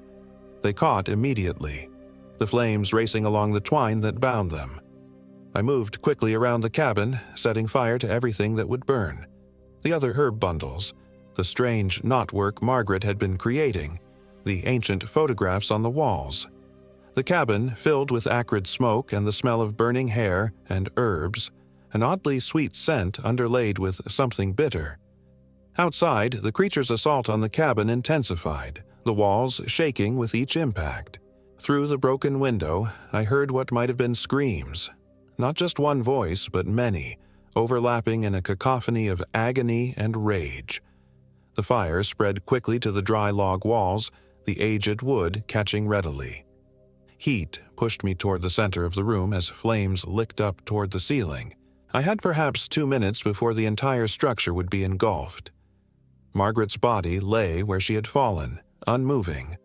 The growing firelight cast grotesque shadows across her face, accentuating the inhuman aspects I hadn't fully registered before. The too wide mouth, the strange proportion of features, the texture of her skin like weathered bark rather than human flesh. A thunderous crash announced the collapse of part of the roof. Through the opening, rain hissed as it hit the flames, creating billows of steam that mixed with the smoke.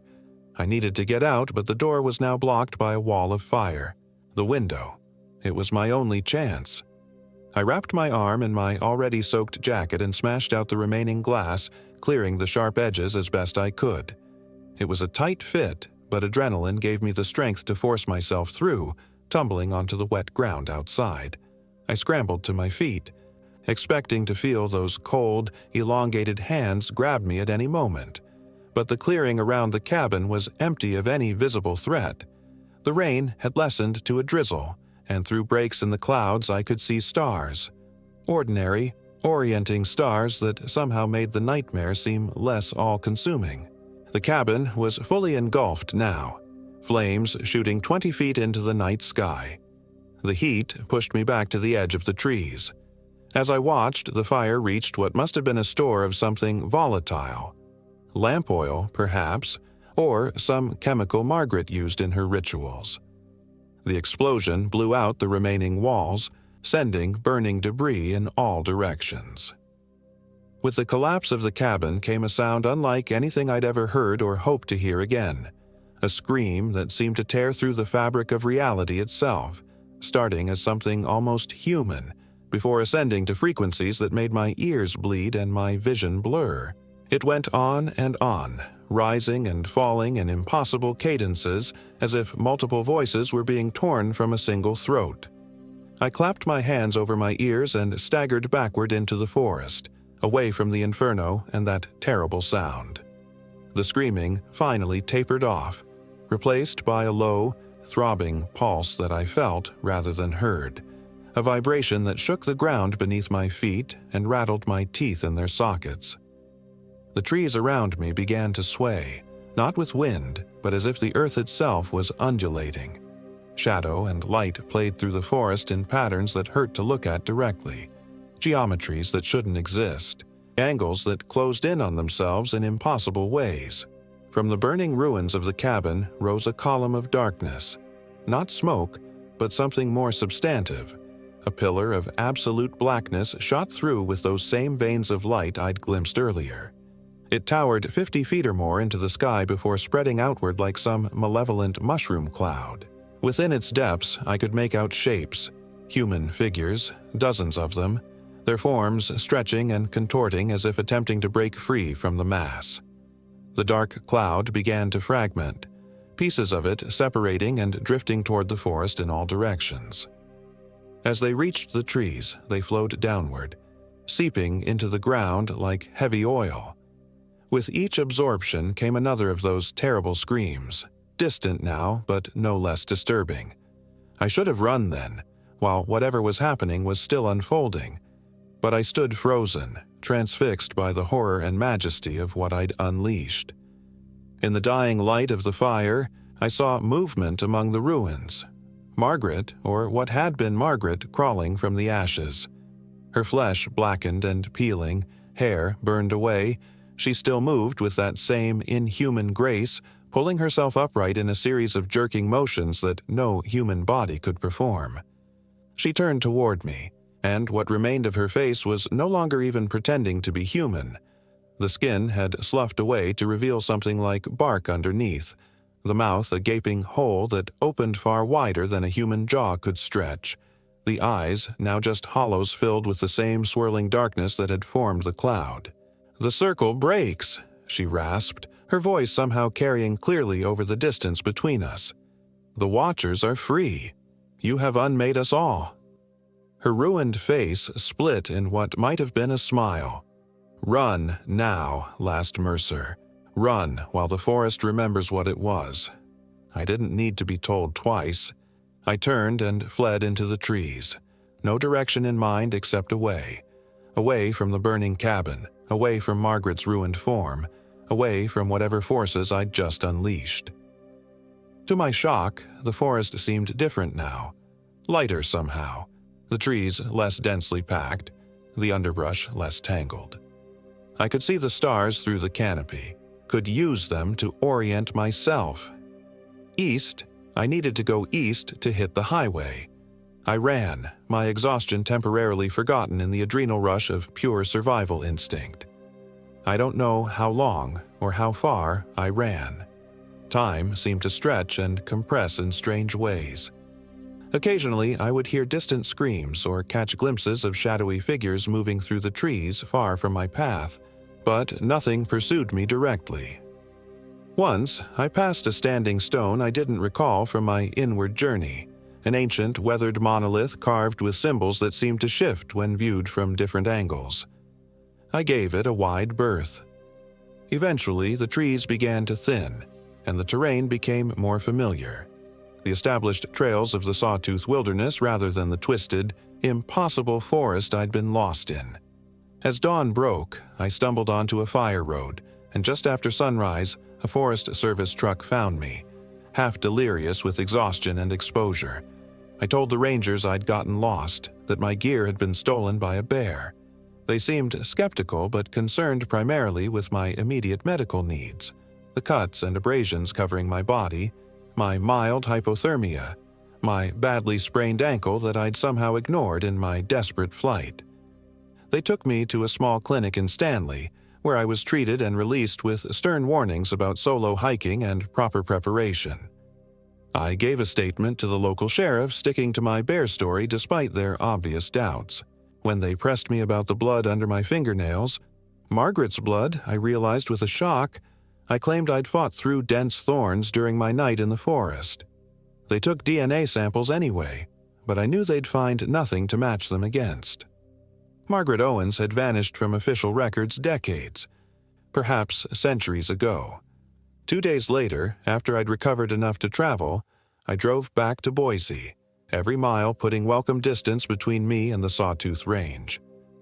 I've spent the months since then researching, digging through historical records, newspaper archives, folklore collections. I've found fragments that might relate to what I experienced. Disappearances dating back to the earliest white settlements in central Idaho, Nez Perce legends about a spirit that steals faces. Even an account from a trapper in 1876 describing a witch woman living alone in the mountains who speaks with shadows. I've also learned more about my grandfather's disappearance, including details my family never shared.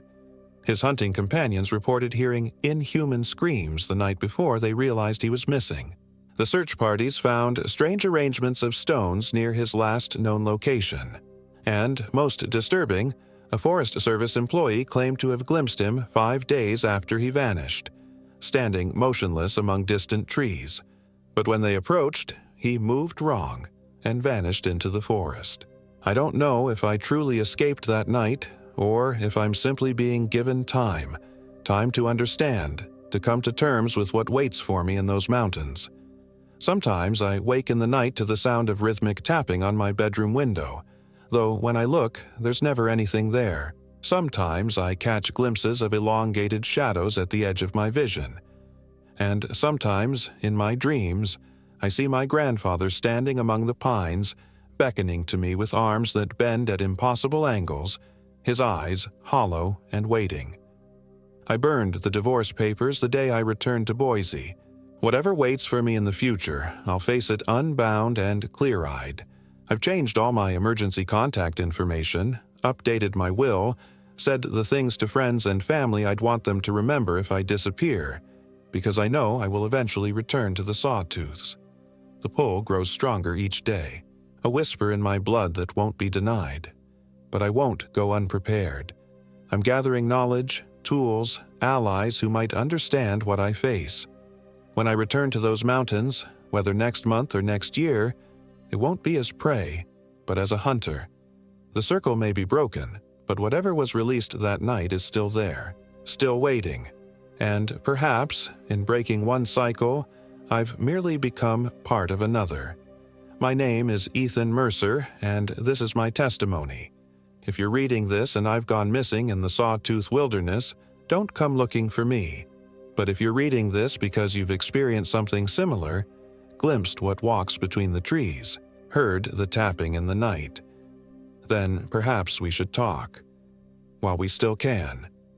While we still remember what it means to be human.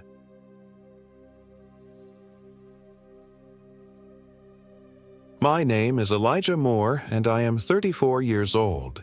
This happened in August 2024. The Sawtooth Mountains had always called to me, their jagged peaks promising solitude and escape from a life that had become unbearably predictable. After my divorce, I needed something drastic, a complete severance from my old life. So, when I came across a listing for an isolated cabin near Stanley, Idaho, it felt like the universe was offering me a lifeline. Off-grid, living in pristine wilderness, the ad had promised. Solar power, well water, wood stove heating, perfect for those seeking true independence. 6 months later, I was driving my old pickup loaded with supplies up a barely there dirt road, my border collie Max sitting alert in the passenger seat. The GPS had lost signal 30 minutes ago, but the hand-drawn map the seller had provided seemed accurate enough. Late afternoon sunlight filtered through the dense ponderosa pines, creating shifting patterns on the dashboard. "Almost home, buddy," I told Max, who whined softly in response. He'd been unusually anxious since we'd entered the forest, his ears constantly perking up at sounds I couldn't hear.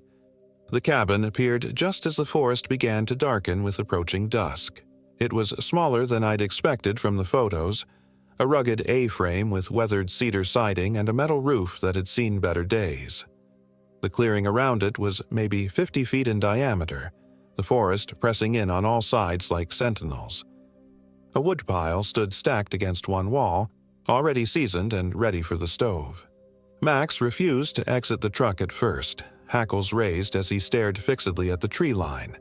"Come on, boy, it's just the new smells," I coaxed, but even I felt an unexpected chill despite the warm, August evening. Something about the silence felt weighted, No birdsong, no rustling leaves, though a light breeze was evident in the swaying treetops. The cabin door creaked when I pushed it open, revealing a simple interior. One main room with a kitchenette and living area, a small bedroom to one side, and what I assumed was a bathroom.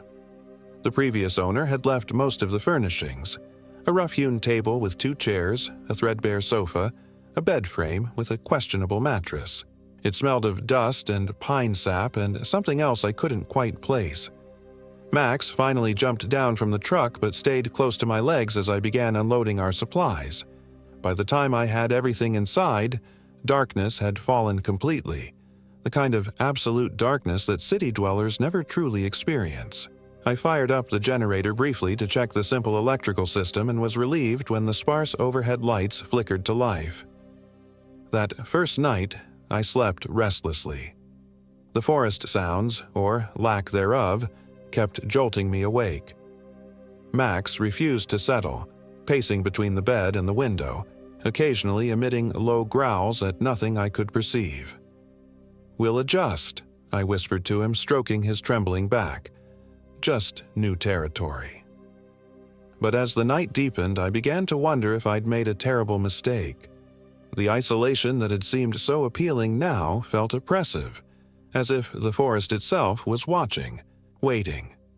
Just before dawn, I could have sworn I heard singing, a distant, warbling voice that seemed to drift through the trees. Max heard it too, his entire body tensing beside me on the bed. By morning light, my unease had dissipated somewhat. I made coffee on the propane stove and stepped outside to survey my new kingdom. The mountains rose majestically in the distance, their peaks still snow-capped even in late summer. The clearing looked less forbidding in daylight, with wildflowers dotting the edges.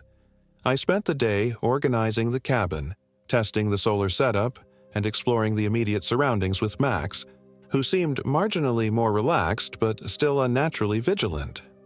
A week passed in relative peace. I established routines, chopping wood in the cool mornings, hiking the nearby trails, reading by lamplight in the evenings. I'd even met my nearest neighbor, Earl Blackwood, an elderly man who lived about 3 miles down the mountain and had stopped by to check on the newcomer. He was taciturn but not unfriendly, offering practical advice about winter preparation and local wildlife.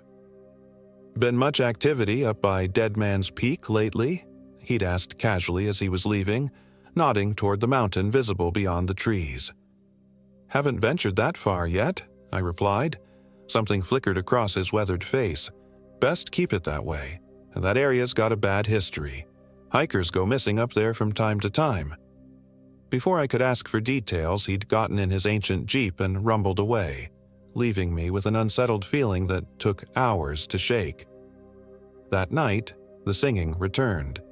Distant at first, but gradually growing closer until it seemed to circle the cabin.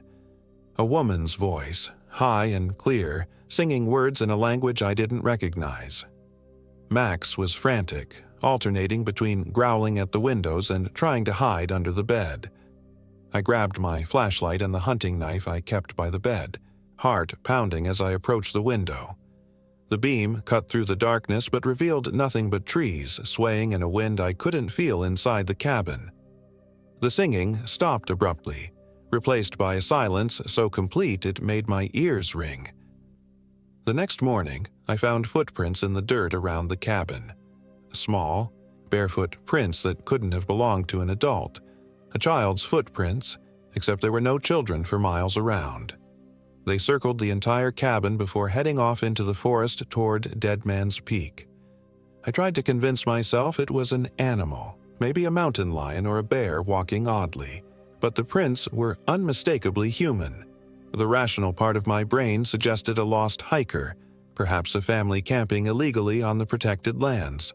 But why would a child be wandering barefoot in the forest at night?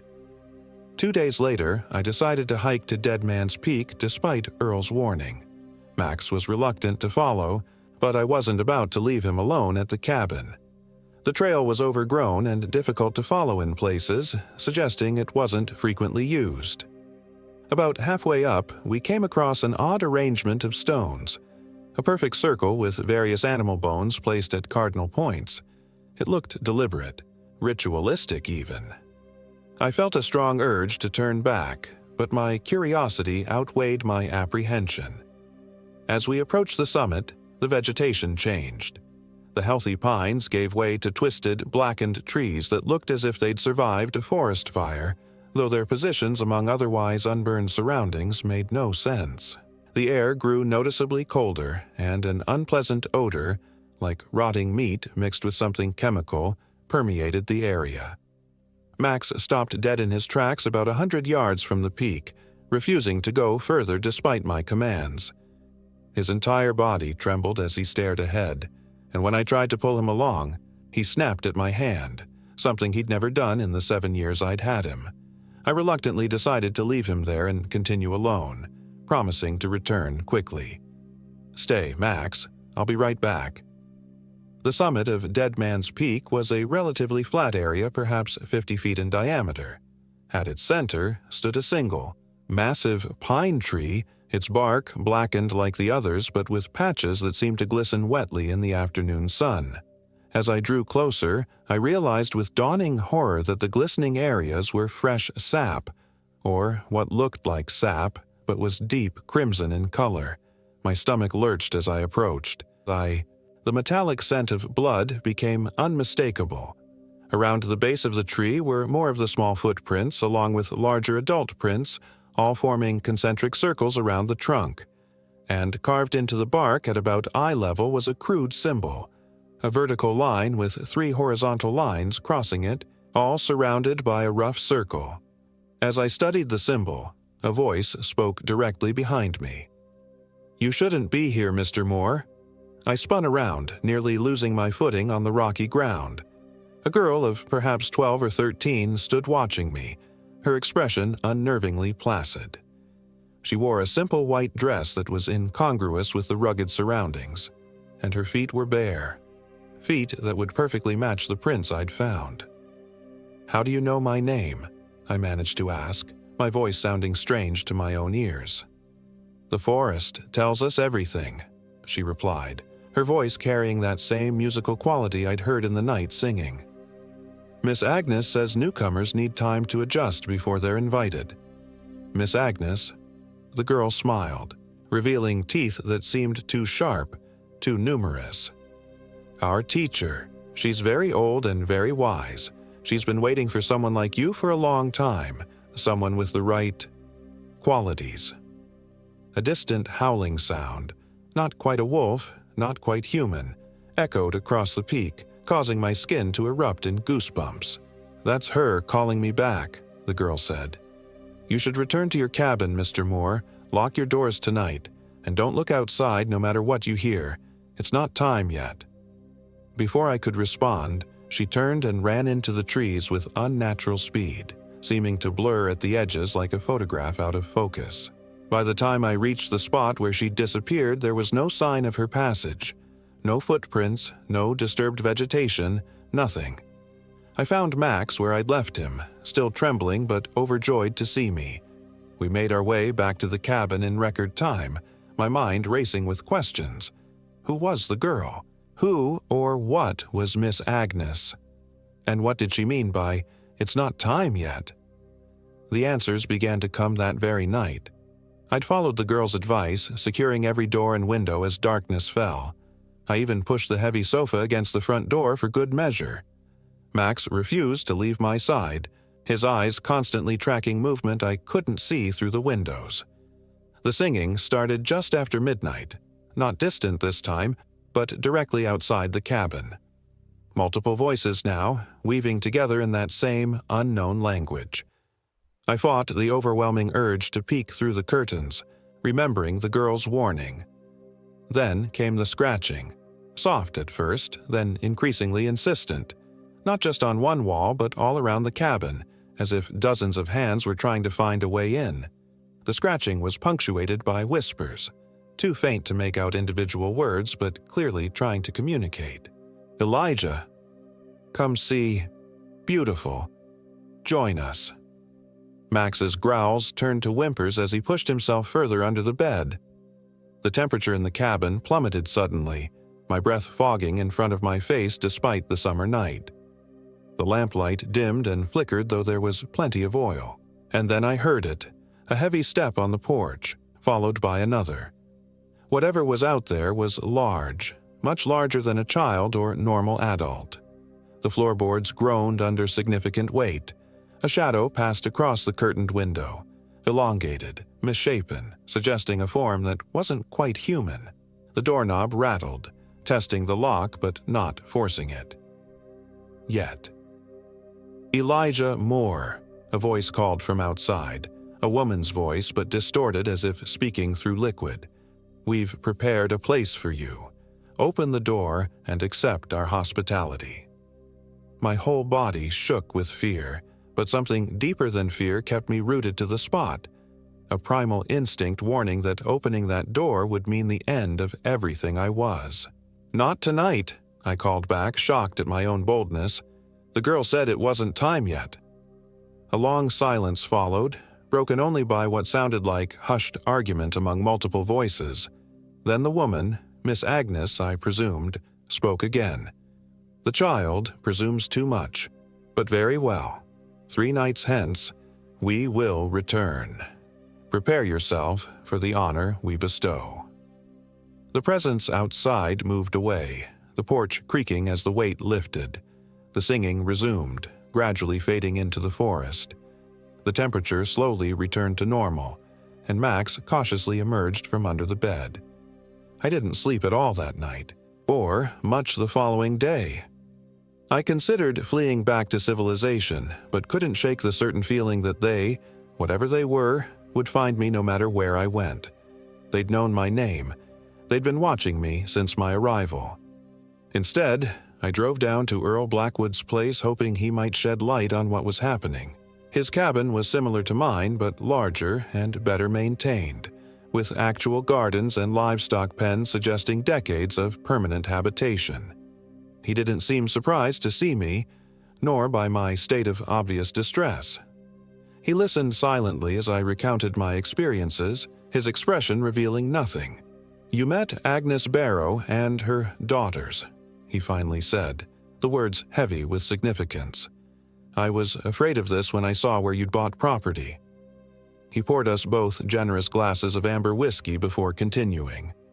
"The Barrow family settled in these mountains long before anyone else. Back in the 1830s, they kept to themselves, lived off the land. Folks in town said they practiced the old ways, not Christian ways. Over time, tales spread about missing travelers, livestock born deformed, strange lights and sounds up on the mountain." He took a long sip of his drink. "In 1879, a posse from Stanley rode up to the Barrow homestead after 3 children from town disappeared. They found the children's remains in a root cellar, or parts of them anyway. The rest had been used somehow. They burned the Barrows alive in their cabin, Agnes, her husband, and their 5 daughters.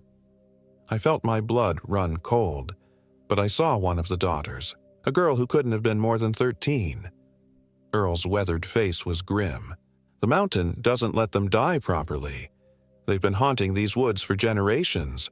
Every few years they try to return fully to the world by taking a vessel, a living person to inhabit. They need someone who came willingly to their territory, someone who chose isolation." "Like me," I whispered. "Like you," he agreed, "and they'll keep coming until they get what they want or until you leave for good." "You've been here for decades," I pointed out. "How have you avoided them?" A sad smile crossed his face. "Who says I have? I've made my accommodations with Agnes. I keep to my side of the mountain, provide certain services when needed. In return, I'm left in peace." I didn't ask what services entailed. I didn't want to know. 3 nights, I said. "They're coming back in 3 nights. What do I do?" Earl studied me for a long moment. "You have 2 choices. Leave everything and run as far as you can, though they might still find you eventually. Or, there's a way to protect yourself. An old ritual the native tribes used before the settlers came.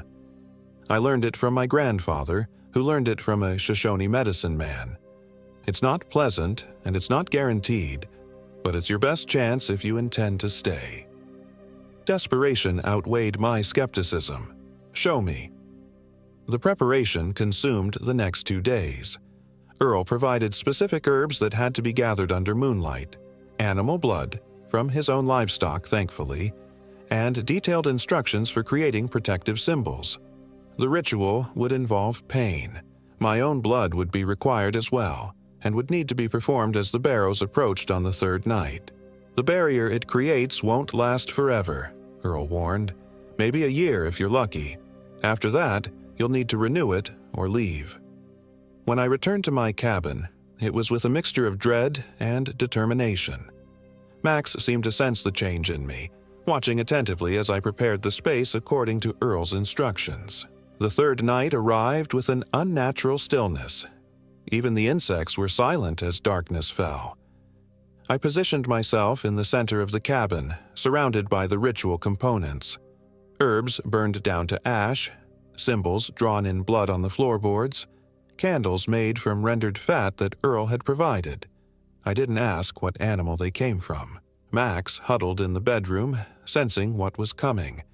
The singing began right on schedule, this time accompanied by what sounded like dozens of footsteps circling the cabin. The voices were impatient tonight, the melody more frantic. I fought to maintain my focus on the ritual, whispering the phonetically transcribed Shoshone words Earl had taught me. When the heavy footsteps hit the porch, I sliced my palm with the ceremonial stone knife, letting the blood drip onto the central symbol. The effect was immediate. The candles flared impossibly high, and a wave of energy seemed to pulse outward from me in all directions. Outside, a chorus of inhuman shrieks erupted, filled with rage and pain. The cabin walls shuddered as if struck by tremendous force. Through the windows I caught glimpses of writhing shadows, elongated limbs, and faces twisted in fury, visages that seemed to flicker between human and something else entirely. "Elijah Moore," Miss Agnes's voice boomed, no longer attempting to sound human.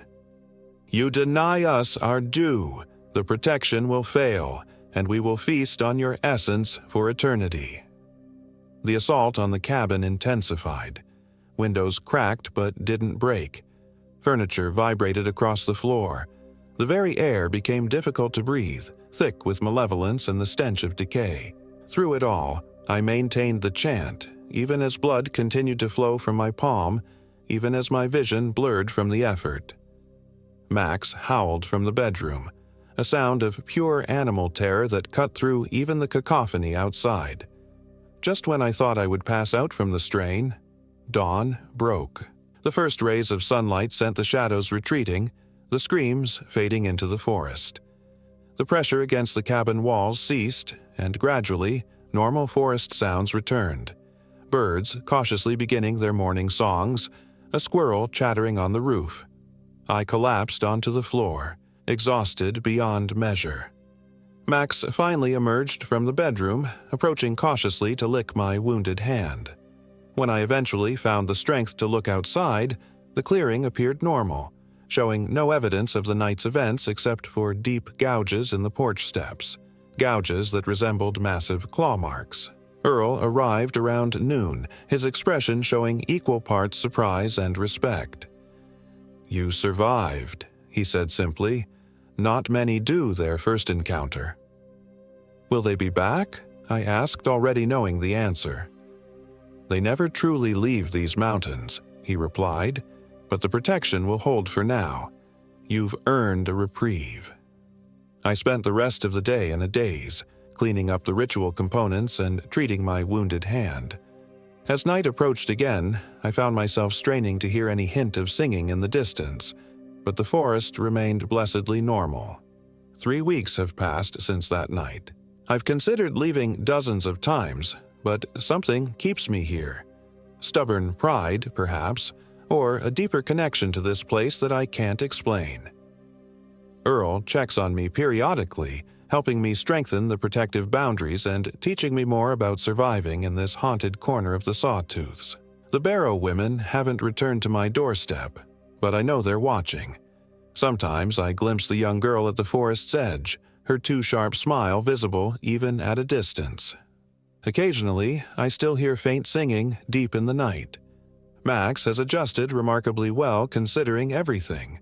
He's even developed a system for warning me when we're being observed, a specific head tilt and soft whine that always corresponds with that prickling sensation on the back of my neck. Last week, I hiked back to Dead Man's Peak, compelled by a curiosity I couldn't suppress. The blackened tree was gone, leaving only a charred stump. The symbols had vanished as well. But as I turned to leave, I noticed fresh barefoot prints in the soil, adult size this time, leading away toward an area of the forest I hadn't yet explored. I've marked my calendar for next August, when Earl says the protection will begin to weaken. By then, I'll need to decide, renew the ritual with its blood price, or abandon my attempt at isolation and return to the world I left behind. For now, though, I've reached an uneasy truce with the forest and its ancient inhabitants. I stay within my protected boundary, and they remain in the shadows, watching and waiting. Every night before bed, I check that the symbols are intact, that the herb bundles hanging from the rafters remain undisturbed. And every night, just before I drift off to sleep, I hear Miss Agnes's final promise echoing in my mind. The protection will fail, and we will feast on your essence for eternity. I fear she may be right. Some nights, I dream of standing outside my own cabin, singing in that strange language, my teeth too sharp in my mouth as I call others to join us in the shadows of Deadman's Peak. Some nights, I dream I've already lost.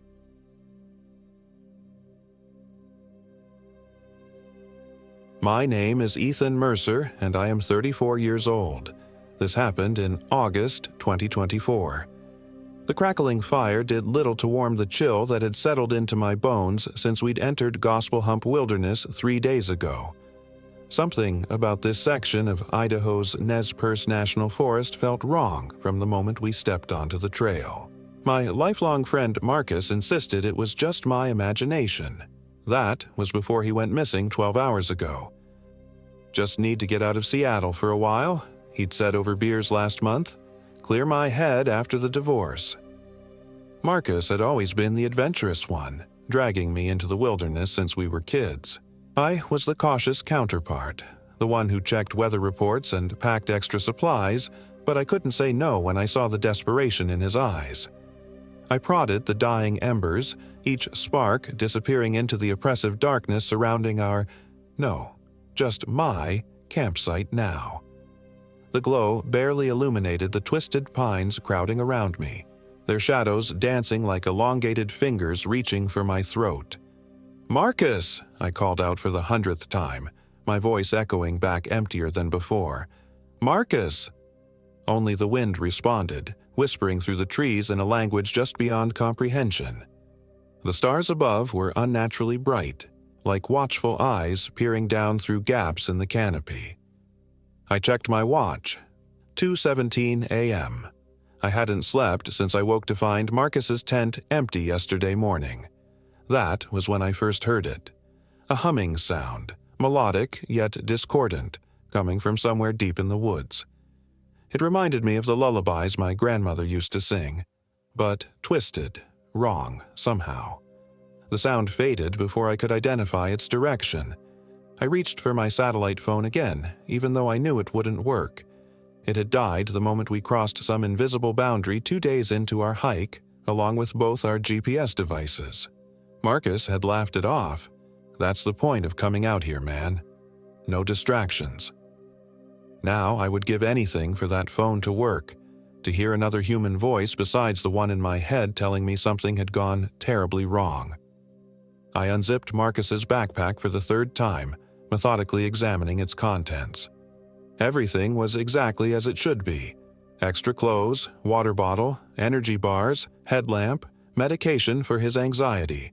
He wouldn't have left without these things, not voluntarily. The humming returned, louder this time, emanating from the direction of Slate Creek. I grabbed my flashlight and hunting knife, heart pounding against my rib cage.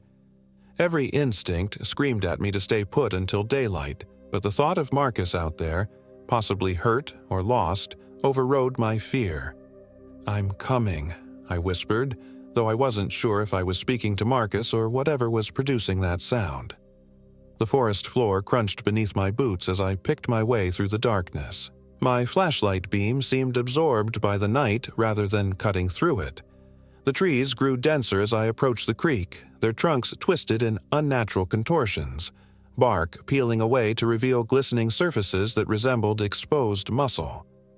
I froze, certain I'd imagined that last detail. When I shined my light back, the trees looked normal, if ancient and gnarled. My mind was playing tricks. Sleep deprivation, I told myself. Altitude, stress. The humming grew so loud it seemed to vibrate in my teeth. As I crested a small ridge, I saw Slate Creek below, moonlight dancing on its surface. And there, standing ankle-deep in the rushing water, was a figure. "Marcus!" I called, relief flooding through me. The figure turned, and that relief curdled into horror. It had Marcus's silhouette, his flannel shirt and hiking boots. But its face was smooth and featureless like skin stretched over an egg. Where features should have been, there were only subtle indentations, as if someone had pressed a thumb into clay to suggest eyes, nose, and mouth. "No," I whispered, stumbling backward. "No, no, no." The Marcus thing tilted its head at an impossible angle, the humming emanating from the depression where its mouth should be. It took a step toward me, water sloshing around its boots. I ran. Branches whipped my face as I crashed through the underbrush directionless in my panic. The humming followed, sometimes seeming to come from right beside me, other times from all directions at once. I ran until my lungs burned and my legs threatened to give out, finally collapsing against a massive ponderosa pine. As I fought to catch my breath, silence descended. The normal forest sounds, insects, wind, distant animals, had disappeared. I strained my ears, listening for pursuit, but heard only my own ragged breathing. Then a twig snapped nearby. "Who's there?" I called, voice cracking. "Marcus, is that really you?" "Ethan?" The voice was Marcus's, but wrong somehow, like someone trying to remember how he should sound. "Stay away," I warned, raising my knife. "Ethan, it's me. I got lost. I'm hurt." The voice came from behind a thick stand of trees. "I need help." Something in me knew not to trust it. "Come into the light where I can see you." "I can't move well. Please, Ethan, I'm scared." The plea tugged at me. It sounded so much like him now. I inched forward, knife extended, flashlight beam trembling across the darkness. A hand shot out from behind a tree, Marcus's hand with the small burn scar on the thumb from our camping trip in Olympic National Park years ago. Relief washed over me until the hand turned, revealing glistening, pulsating tissue where the palm should be, riddled with dozens of tiny, blinking eyes. I screamed and swung my knife wildly, connecting with something that felt like wet leather. A shrill cry, not human, not animal, pierced the night. I ran again, this time with more purpose, trying to find my way back to camp. Dawn broke as I stumbled into our clearing, exhausted and disoriented. Everything looked normal in the pale morning light. The tents, the cold fire pit, our hanging food cache. For a moment, I wondered if I'd dreamed the entire encounter. Then I saw the tracks. Barefoot human prints that approached from the forest, circled both tents several times, then led to Marcus's tent. They didn't come back out. With trembling hands, I unzipped his tent, half expecting to find the featureless horror inside. It was empty, but Marcus's sleeping bag had been rearranged to form a crude human shape, and at the head was a small pile of teeth. I vomited until there was nothing left but bile. As I knelt there, a distant memory surfaced. Something about this area that Marcus had mentioned during our planning, but I dismissed. Gospel Hump Wilderness had a history of disappearances dating back to the mining days. Local legends spoke of something the Nez Perce called the skin taker that mimicked human forms to lure its prey. I had to get out. I hastily packed my essentials, leaving most of our gear behind. As I shouldered my backpack, a familiar humming started, faint but growing stronger. I ran down the trail we'd hiked in on, pushing my exhausted body beyond its limits. The humming followed, sometimes falling behind, sometimes seeming to come from just ahead. Twice I spotted figures moving through the trees parallel to the trail, Marcus's shape, but also someone else's. Someone smaller. A child? By mid-afternoon, I reached Buffalo Hump Lake where we'd camped the first night. The sight of other hikers on the far shore nearly made me weep with relief. I waved frantically, calling for help, but as they turned toward me, my blood turned to ice. All three hikers, a man, a woman, and a teenage boy, had the same featureless faces as the Marcus thing. They stood perfectly still, watching me, then began moving in perfect unison toward the trail that led to my position. I fled into the woods, abandoning the trail entirely. If I could make it to the ranger station at Dixie, I'd be safe. It was only 10 miles east, 10 miles through dense wilderness with night approaching again. The forest grew darker, the trees pressing closer together. My flashlight flickered, the beam growing weaker. I pushed on, guided only by the compass on my watch and increasingly desperate prayers. Hours later, I collapsed by a small stream, unable to go further without rest. As I filled my water bottle, I caught a glimpse of my reflection in the moonlit water and nearly screamed. My face was changing. The skin around my eyes had become smooth, the features subtly wrong. I touched my face in horror, feeling the softening cartilage beneath the skin.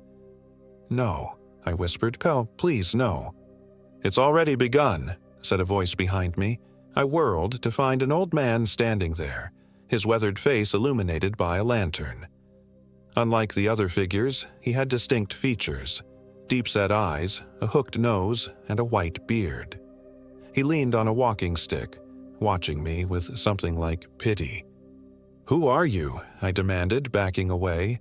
"Chester Blackwood. Got a cabin 2 miles east of here." He studied me carefully. "You've seen them, haven't you? The hollow ones." "My friend," I said, voice breaking.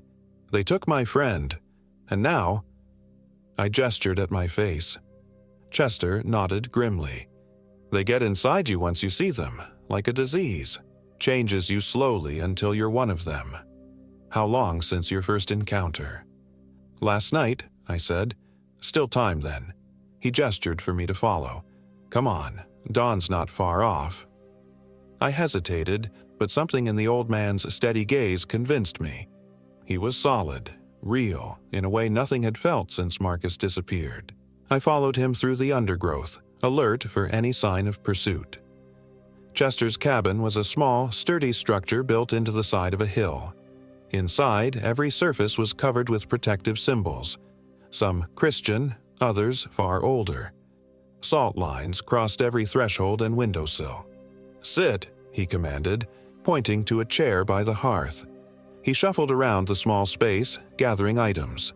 Herbs, a small knife, a bowl of water. "What are they?" I asked as he worked. "Old as these mountains," Chester replied. Nez Perce called them Nishnunu, the skin takers.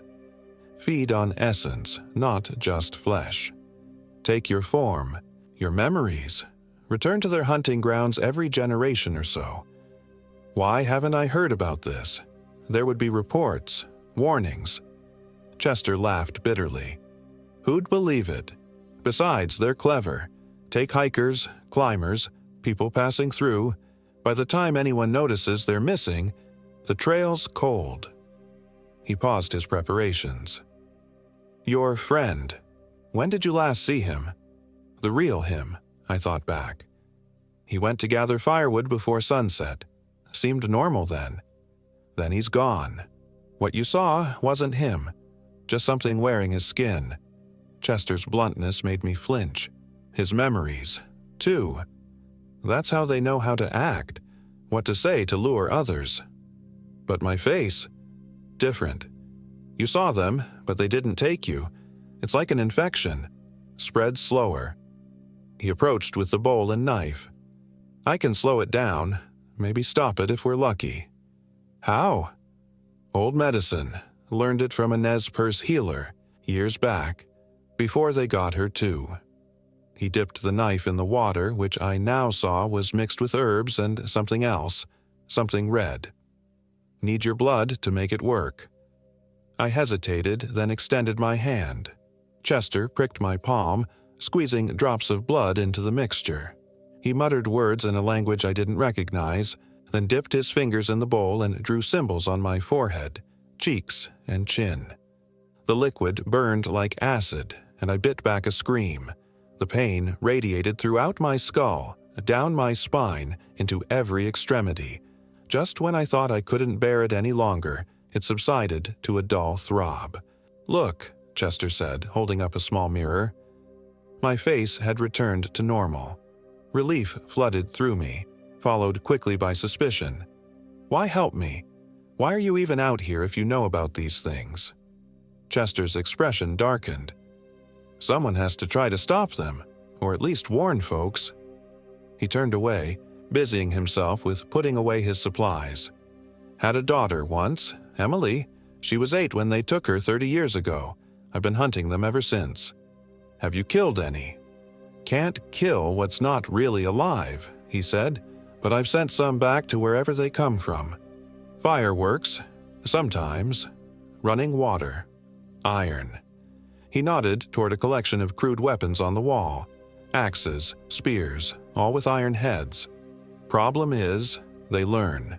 Adapt. Night had fully fallen outside, and with it came the now familiar humming, distant but drawing closer. They're coming, Chester said, retrieving 2 iron-headed spears from the wall. He handed one to me. They want you back. Want me too, after all these years of trouble I've caused them. We can't fight them, I said, panic rising. There are too many. Don't have to fight them all. Just need to reach the old church at Dixie. He began gathering supplies into a pack. Consecrated ground. They can't follow there. Why not just stay here? You have protections. Chester shook his head. Symbols just hide us for a while. They'll break through by dawn. He tossed me the pack. 4 miles to Dixie. We stick to the streams when we can. Move fast, stay quiet. As we stepped outside, the humming surrounded the cabin. Shadowy figures moved among the trees. I counted at least 7 distinct shapes, including one that looked like Marcus. Another was small, child-sized. Emily, Chester whispered, pain etching his features. She hasn't aged a day. The figures began moving closer, and with them came a smell, rot and sweetness and something metallic. "Now!" Chester shouted, throwing something into the trees that exploded in a flash of brilliant light. We ran for the stream that flowed east, the one that would eventually lead us to Dixie. The forest became a nightmare landscape of pursuit and evasion. We splashed through shallow water when possible, used iron to ward off the closest pursuers. Once, the Marcus thing came so close I could see the subtle movements beneath its featureless face, like something crawling underneath the skin. I drove my iron spear into its chest, and it collapsed with a sound like escaping steam, the body deflating like an empty suit. Chester proved remarkably spry for his age, scrambling over fallen logs and wading through rushing water. "Gospel Hump Creek joins the Salmon River just ahead," he called back to me. "Follow that east, and we'll reach Dixie by morning." As we descended toward the larger river, the pursuing humming grew fainter. We allowed ourselves a moment to rest on a rocky outcropping, listening to the rush of water below. "Why do they call this place Gospel Hump?" I asked, trying to distract myself from our dire situation. Chester pointed to a distant mountain silhouette. "Shape looks like someone bent in prayer. Miners named it back in the 1800s, thinking God would protect them." He spit over the edge of the outcropping. God has no dominion here." A branch snapped in the darkness behind us. We whirled to find ourselves facing the small figure, the one Chester had called Emily. In the moonlight, I could see it more clearly. Like the others, it had no distinct facial features, just smooth depressions where they should be. But it wore a faded yellow dress with a pattern of small flowers, now dirty and torn. Chester made a strangled sound. "Emmy?" The figure tilted its head, the humming emanating from it taking on a questioning tone. "It's not her," I warned, raising my spear. "I know," Chester whispered, but he didn't move. The Emily thing took a step forward, then another. Its head tilted to the other side, the humming becoming almost musical. It extended a small hand toward Chester. "Daddy?" The voice was high, childish, but with an undercurrent of something ancient. Chester lowered his spear slightly. "Emmy, I'm so sorry. I should have been watching you better." "No," I grabbed his arm. "It's tricking you." The Emily thing's outstretched hand began to change, the fingers elongating into glistening talons. The humming rose to a fever pitch. "I know it's not her," Chester said calmly, shaking off my grip. "But it has her memories, her voice." He looked at me, eyes filled with resolve. "Get to Dixie. The church has iron bells. Ring them at dawn." Before I could stop him, Chester charged forward, tackling the Emily thing. They rolled together toward the edge of the outcropping, the creature's humming turning to a high-pitched shriek. In a final effort, Chester pushed them both over the edge and into the darkness below. "Chester!" I screamed, rushing to the edge. Far below, the river claimed both figures, the water momentarily glowing with an unearthly phosphorescence before returning to darkness. I stood frozen, listening. The humming had stopped, but I knew the others would be coming. I gripped my iron spear and began moving east along the river, following its course toward Dixie. The night stretched endlessly. Twice more I encountered the Hollow Ones. Once the Marcus thing again, reformed somehow, and once a figure I didn't recognize. I used the spear and the rushing water to drive them back, but each encounter left me weaker, more desperate. As the first hints of dawn lightened the eastern sky, I stumbled onto a dirt road. Half a mile ahead, the small settlement of Dixie came into view, its buildings clustered around an old white church with a bell tower. I was so focused on reaching the church that I almost missed the figure standing in the road ahead. It was the Marcus thing again, but changed. Its featureless face now bore crude approximations of human features, lips that didn't quite align, eyes of slightly different sizes. It smiled, the expression all wrong. "Ethan," it said in a perfect imitation of Marcus's voice. "You look terrible, man. What happened out there?" I raised my spear. "Get out of my way." "Don't you recognize me? It's Marcus." It spread its arms. "I found my way out yesterday. Been looking for you ever since." It took a step closer. "The Rangers are searching the area. Come on, I'll take you to them." For a moment, just a moment, doubt crept in. What if I was wrong? What if this really was Marcus? Then I saw them. Tiny movements beneath the skin of its face like worms writhing just under the surface. "You're not him," I said, backing toward the church. The Marcus thing's face contorted in rage, the crude features melting back into smoothness. "You could have joined us willingly," it said, its voice now layered with others. "Now we'll take you anyway." It lunged forward with inhuman speed. I swung the spear, catching it across the chest. The iron left a smoking furrow in its flesh, but it kept coming. We crashed to the ground, rolling in the dirt as I fought to keep its reaching hands from my face. The thing was incredibly strong. Its fingers, now elongated into the same talons I'd seen on the Emily thing, inched closer to my eyes. I could smell its breath, like meat left too long in the sun. With a desperate surge of strength, I drove my knee into its midsection and rolled away.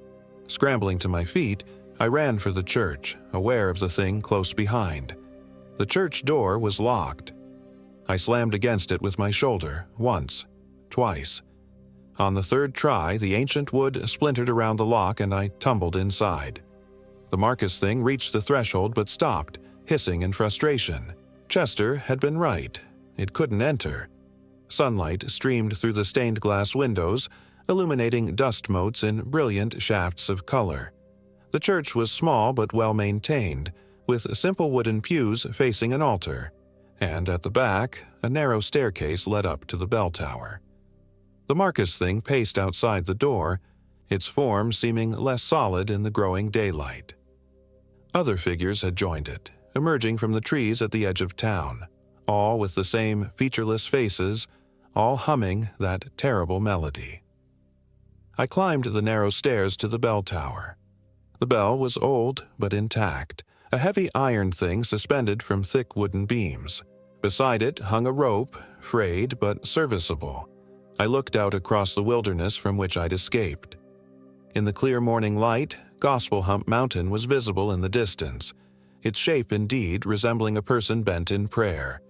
Below, the hollow ones had formed a semicircle around the church, their humming rising in intensity. I grasped the rope and pulled. The bell moved reluctantly at first, then gained momentum. Its deep tone reverberated through the small town, across the valley, echoing from the distant mountains. The effect on the hollow ones was immediate and terrible. They writhed as if in pain, their featureless faces splitting open to reveal glistening, pulsating interiors filled with rows upon rows of tiny, blinking eyes. Their humming turned to shrieks that matched the bell's resonance. I rang the bell again and again, my arms burning with the effort. With each peal, the creatures' forms became less substantial, their edges blurring like smoke in the wind. The Marcus thing was the last to go, its form dissipating until only a vague human shape remained, hovering at the edge of perception. "This isn't over," it seemed to whisper, though whether with Marcus's voice or its own, I couldn't tell. "We are patient. We will wait." Then it, too, was gone, leaving nothing behind but an unnatural silence and the fading echo of the iron bell. I sank to my knees in the bell tower, utterly spent. Later, I would make my way to the ranger station and report Marcus missing. They would search, find our abandoned campsite, the strange tracks, perhaps even Chester's cabin, but they wouldn't find Marcus or Chester or any trace of the hollow ones. I've told this story 3 times, to the rangers, to Marcus's family, to the police. Each time, the details were replaced with more plausible ones. Marcus wandered off, fell, hit his head. I got lost, panicked, imagined things in my exhaustion. No one mentioned hollow ones or skin takers. No official reports contain the word Nishnuinu. But sometimes when I close my eyes, I still hear that humming. And sometimes, in mirrors or windows, I catch a glimpse of my reflection with features just slightly out of place, as if something beneath the skin is still trying to work its way out. I never returned to Gospel Hump Wilderness, or any wilderness for that matter. Some places aren't meant for humans to tread. Some things should be left alone in the dark places of the world. But if you go hiking in the Nez Perce National Forest, and you hear humming among the trees, or see a familiar face that doesn't quite look right, run. Find iron, or deep water, or consecrated ground. And whatever you do, don't look back.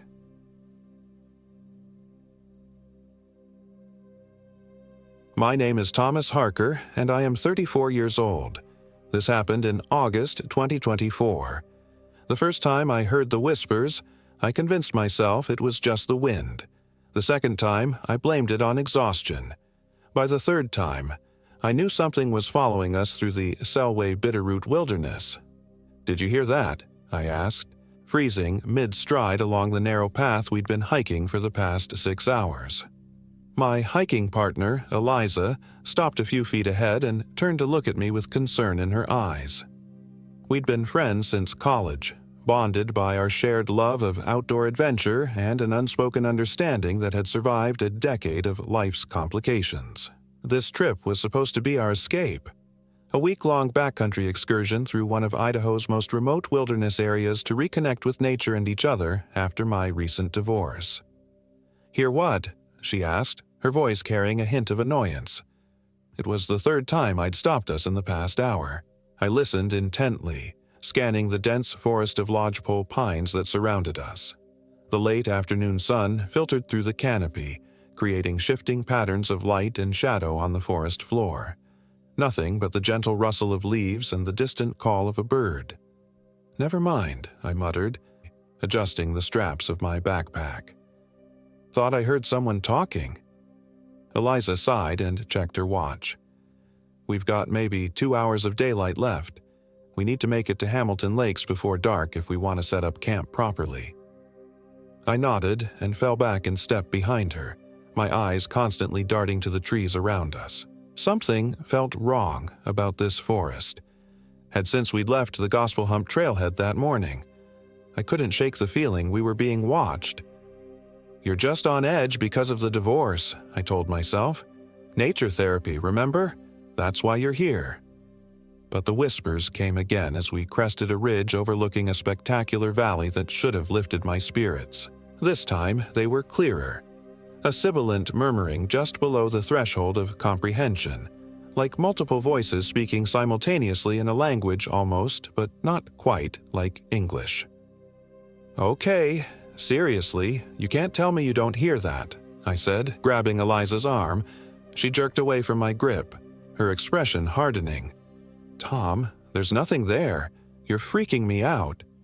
"I swear to God, Eliza, there are voices, like people whispering."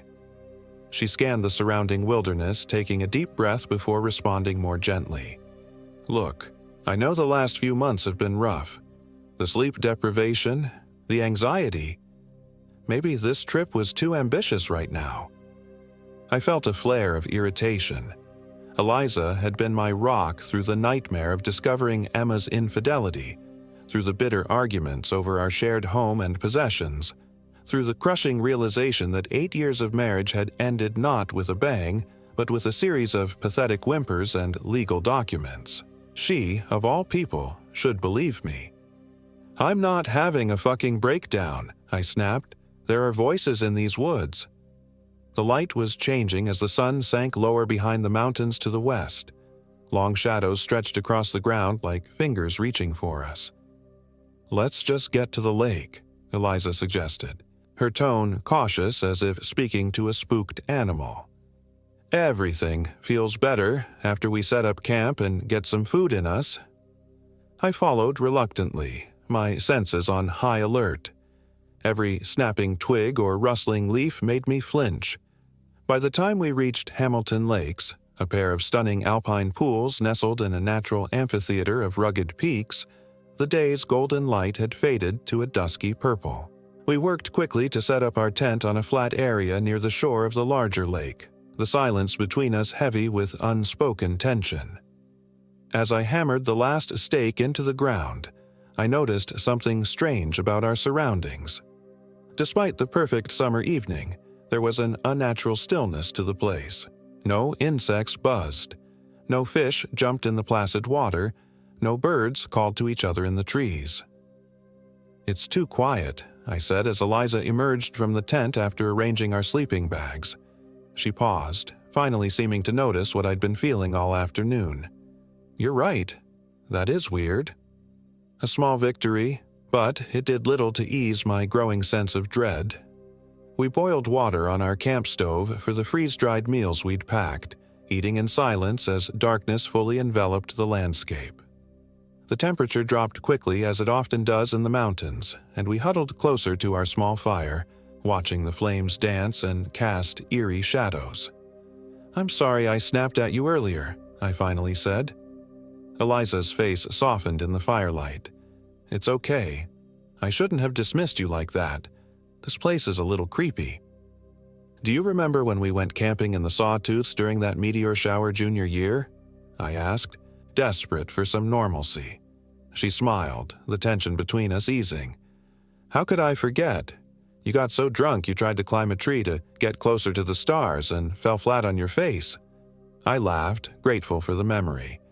I still have the scar from that adventure." I pointed to the small line above my eyebrow. We traded stories for a while, reminiscing about past trips and mutual friends, carefully avoiding any mention of Emma or the divorce. For a brief time, it felt like old times, just two friends enjoying the wilderness together.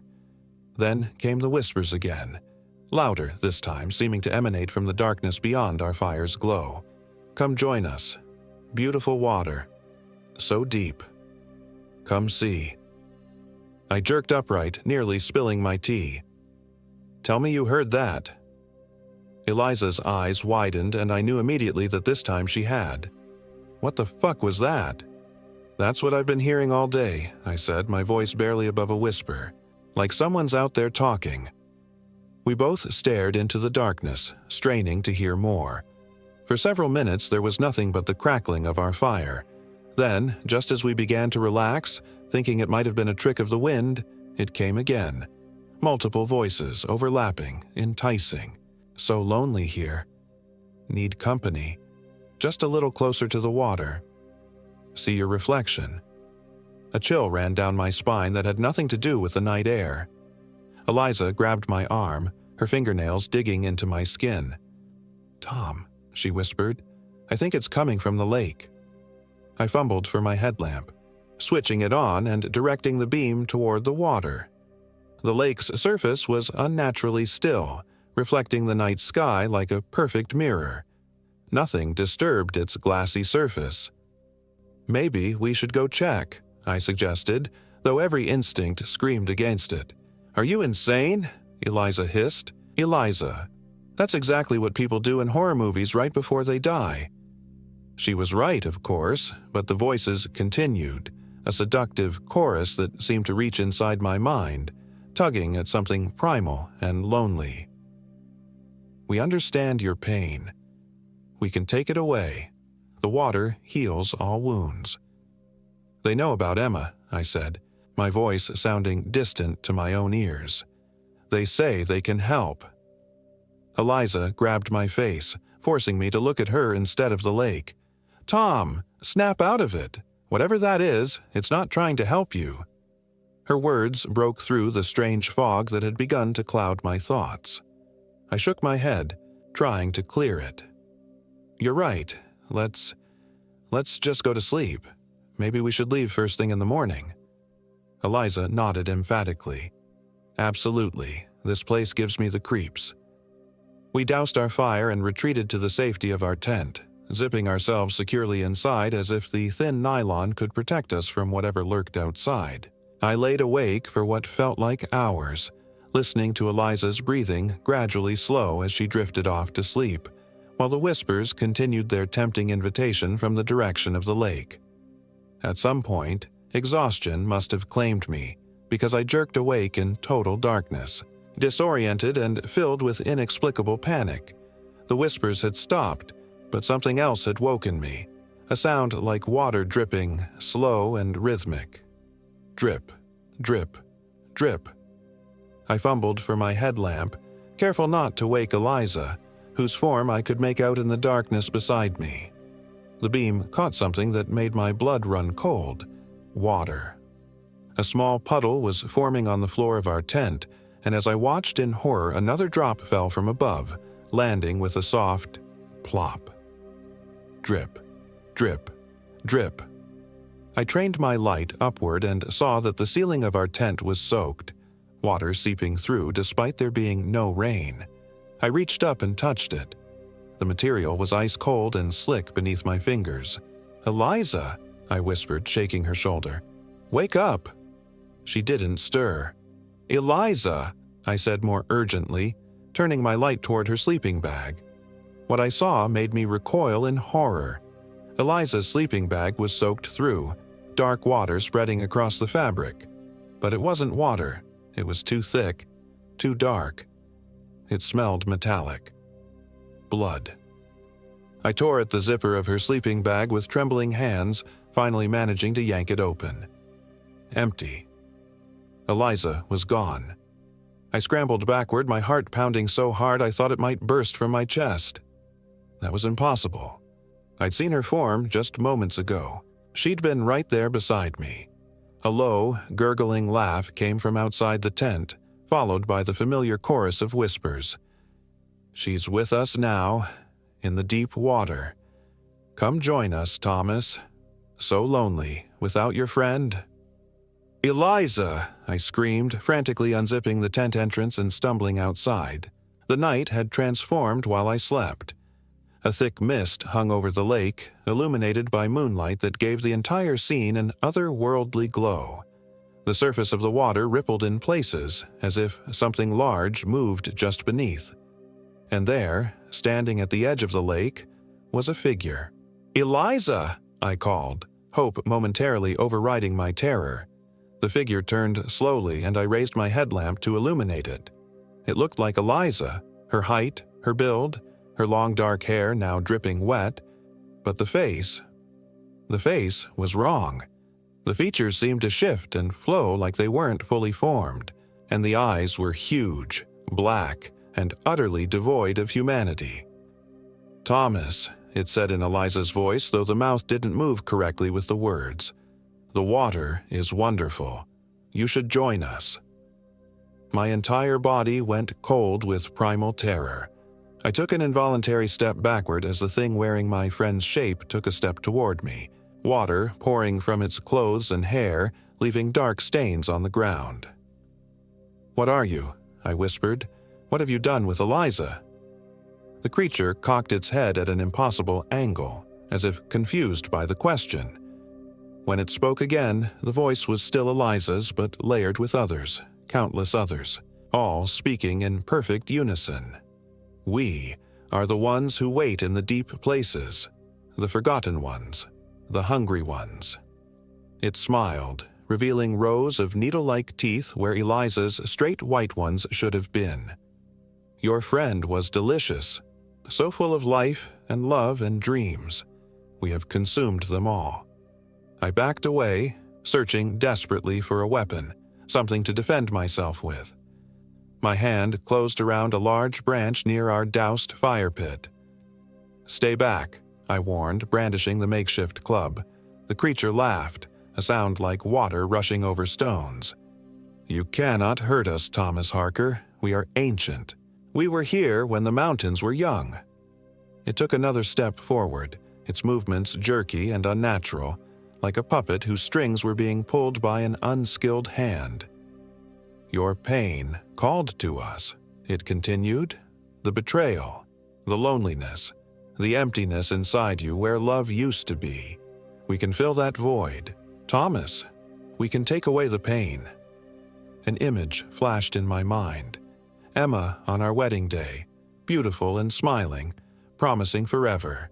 Then another, walking into our bedroom to find her with someone else, the look of guilt and defiance on her face as my world collapsed. The creature was rifling through my memories, using them against me.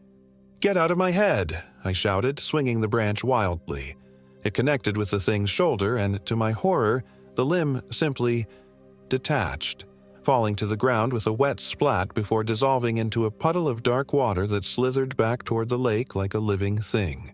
The creature didn't seem bothered by the loss of its arm, continuing its inexorable approach.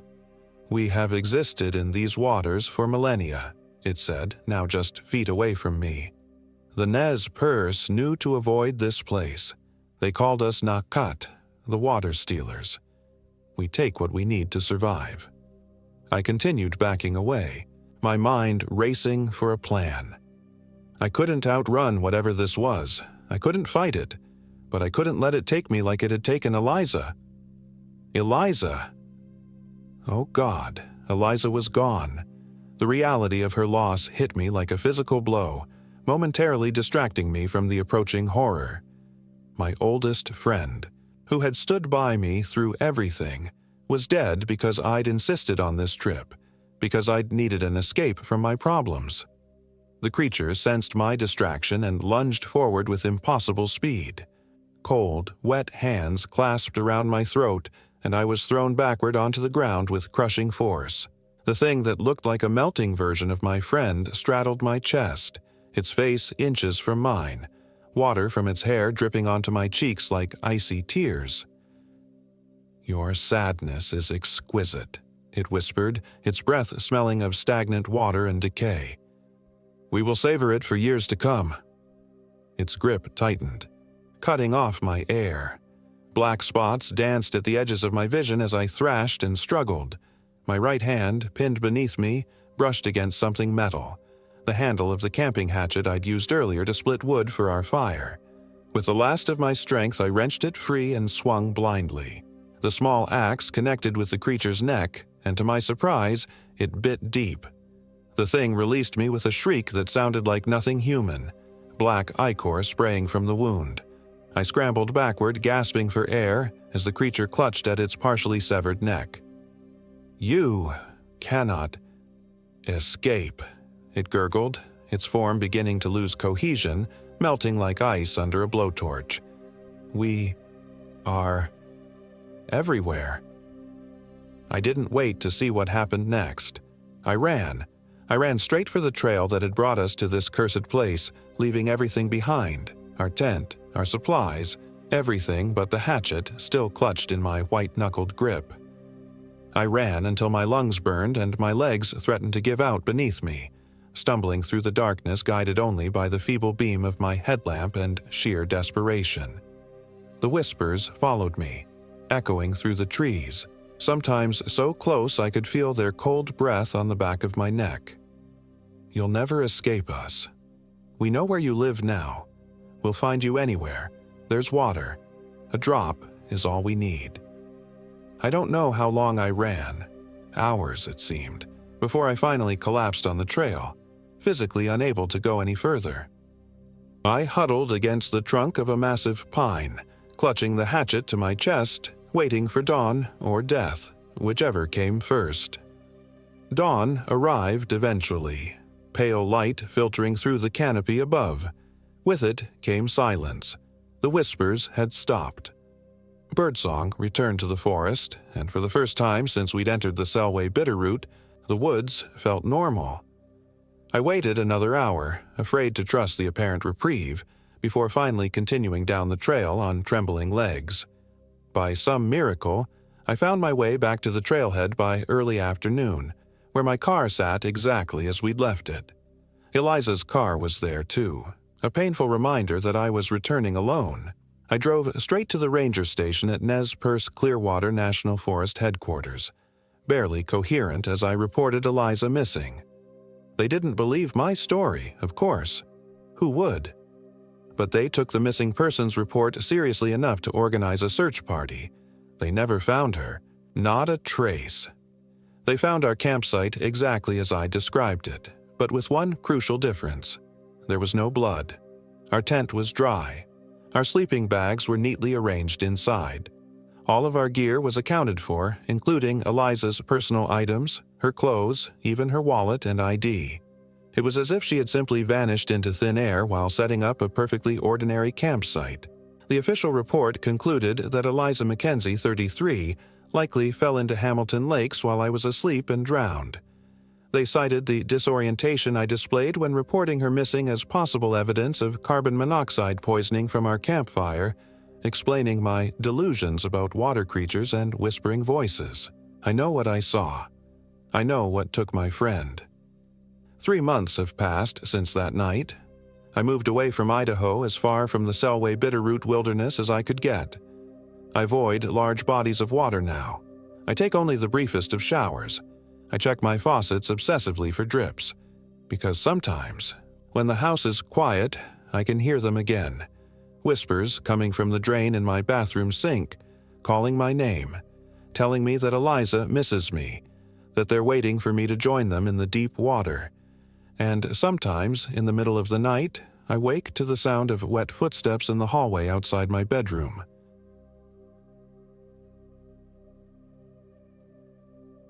My name is Malcolm Reed, and I am 34 years old. This happened in August 2024. The static from the radio had been getting worse for the past 10 miles. Not that I minded much. The endless country ballads and evangelical sermons were starting to grate on my nerves. I'd been driving for nearly 7 hours. the last 3 of which had been on increasingly narrower roads through the dense pines of the Sawtooth National Forest in central Idaho. "Just you and me now, buddy," I said, glancing at Cooper, my 3-year-old German shepherd, who was curled up in the passenger seat. His ears perked up at the sound of my voice, but his eyes remained fixed on something in the darkness beyond the headlight's reach. This solo camping trip was long overdue. After my divorce finalized 4 months ago, I'd been drowning in spreadsheets and client meetings at the accounting firm where I worked. My therapist had practically prescribed this wilderness retreat. "Reconnect with yourself, Malcolm," she'd said. "Find your center again." The GPS on my phone had lost signal about 30 minutes back, but I was confident I was on the right track to Alice Lake. It was less popular than Redfish or Pettit Lakes, which meant fewer tourists and more solitude, exactly what I needed. According to the guidebook I'd studied obsessively for weeks, there was a secluded spot on the northeastern shore that offered spectacular views of the jagged Sawtooth Peaks. Cooper suddenly sat up, his hackles rising as he let out a low growl. "What is it, boy?" I asked, slowing the Jeep. The headlights illuminated a figure standing at the edge of the dirt road, a thin man with a walking stick. He wore a faded flannel shirt and what looked like work pants caked with mud. An old-school forestry worker, maybe? I rolled down my window as I pulled alongside him. "Evening. Everything okay out here?" The man turned slowly, revealing a deeply lined face. He must have been in his 70s at least, his beard gray and wild, his eyes sunk deep into their sockets. When he spoke, his voice was like gravel being crushed underfoot. "Alice Lake?" he asked, more statement than question. "That's right," I replied, feeling a chill that had nothing to do with the mountain air. "Bad time of year for it," he said, leaning toward my window. I caught a whiff of something unpleasant, rot or decay. "Anniversary's coming up." "Anniversary?" I asked, already regretting stopping. 30 years since they found what was left of the Colson family. 5 of them went in, none came out whole. He tapped the side of my Jeep with his gnarled fingers. "They say the Wendigo got him. Hungry spirit, always hungry." Cooper's growling intensified, and I felt a surge of protectiveness. "Thanks for the history lesson," I said, trying to keep my voice steady. "Any actual advice for camping there?" The old man's face split into a smile that showed more gum than teeth. "Don't go wandering after dark, and if you hear someone calling your name who ain't your dog there—" He nodded toward Cooper. "Well, best not to answer." Before I could respond, he stepped back from the vehicle and gestured for me to continue on my way. I didn't need to be told twice. As I accelerated, I glanced in my rearview mirror, but the road behind me was empty. The man had vanished into the darkness.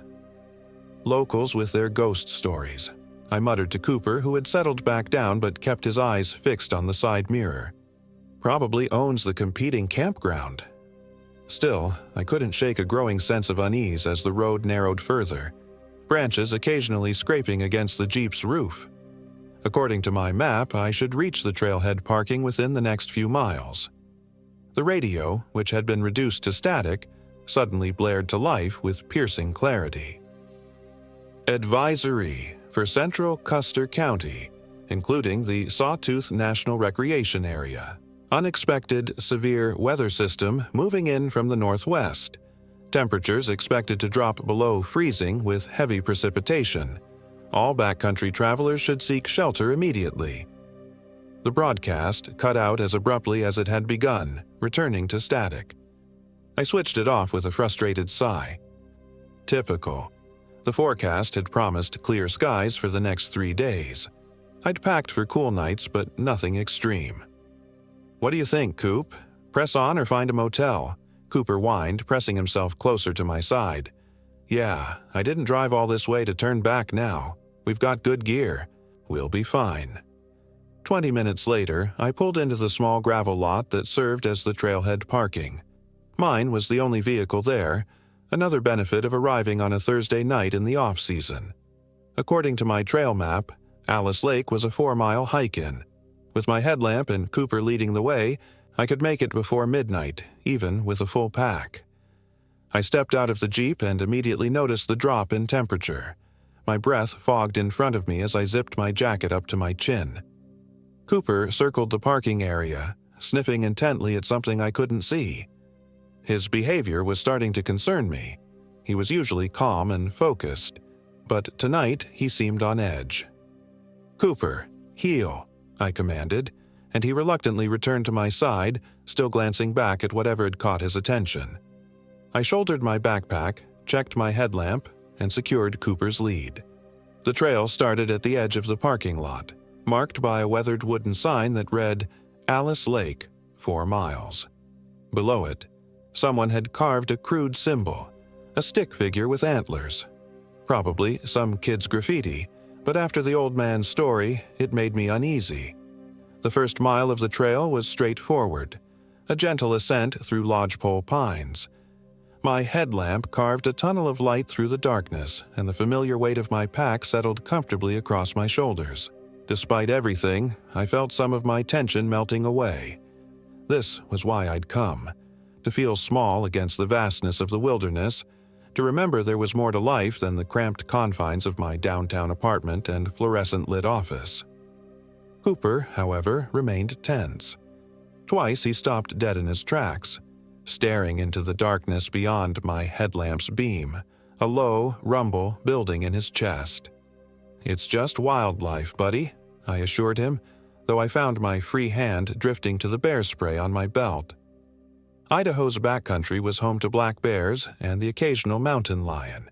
I'd researched proper protocols, stored my food appropriately, and brought the necessary deterrents. I was prepared, or so I thought. The second mile brought us alongside a rushing creek, the water black and glossy in my headlamp's glow.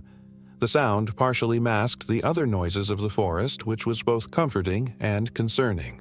I couldn't shake the feeling that we were being followed, that eyes were tracking our progress from just beyond the reach of my light. It was during the third mile that things began to change. The temperature dropped drastically and the first flakes of snow began to fall, tiny crystalline specks drifting through my headlamp's beam. The weather report hadn't been exaggerating after all. I considered turning back, but I was closer to the lake than the parking lot at this point.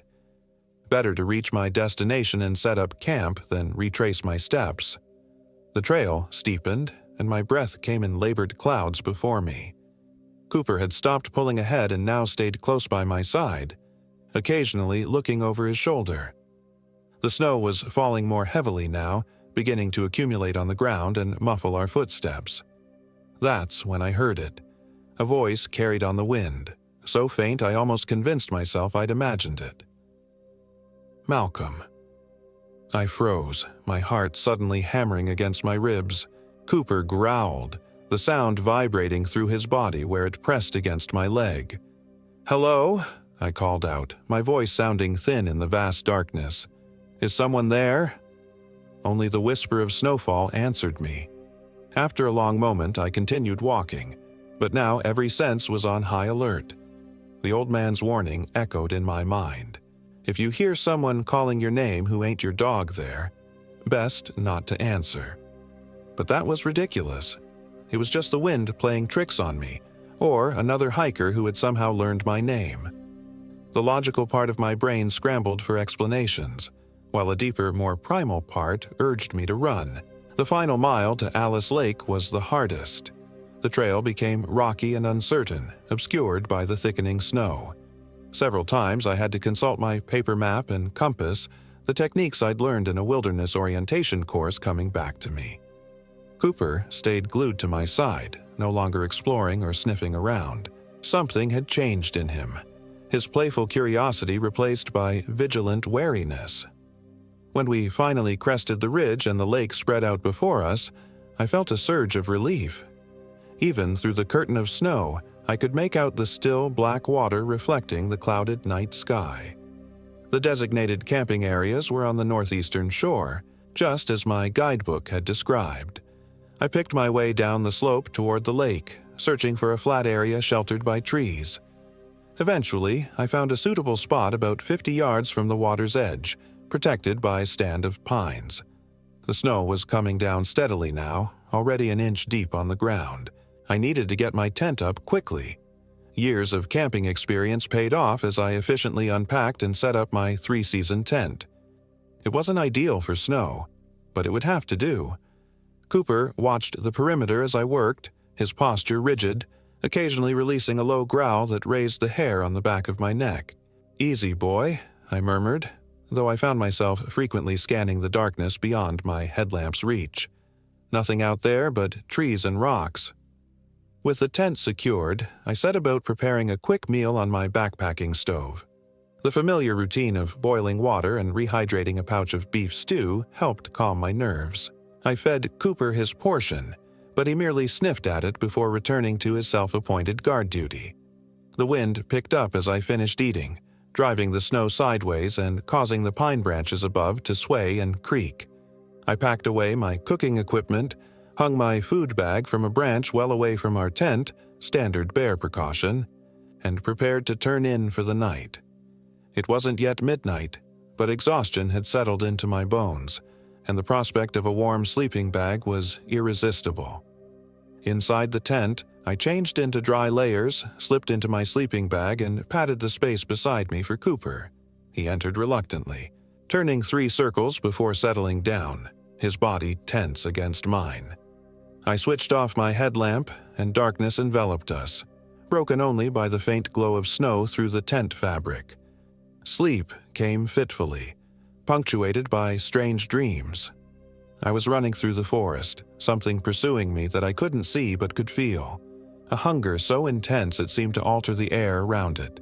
I woke several times to Cooper's low growls or the sound of branches breaking outside, sounds that could easily be attributed to wind or wildlife, but in the darkness became something more sinister. It was during one such moment of wakefulness, the tent illuminated by the diffuse glow of moonlight through clouds and snow, that I heard it again. "Malcolm, help me."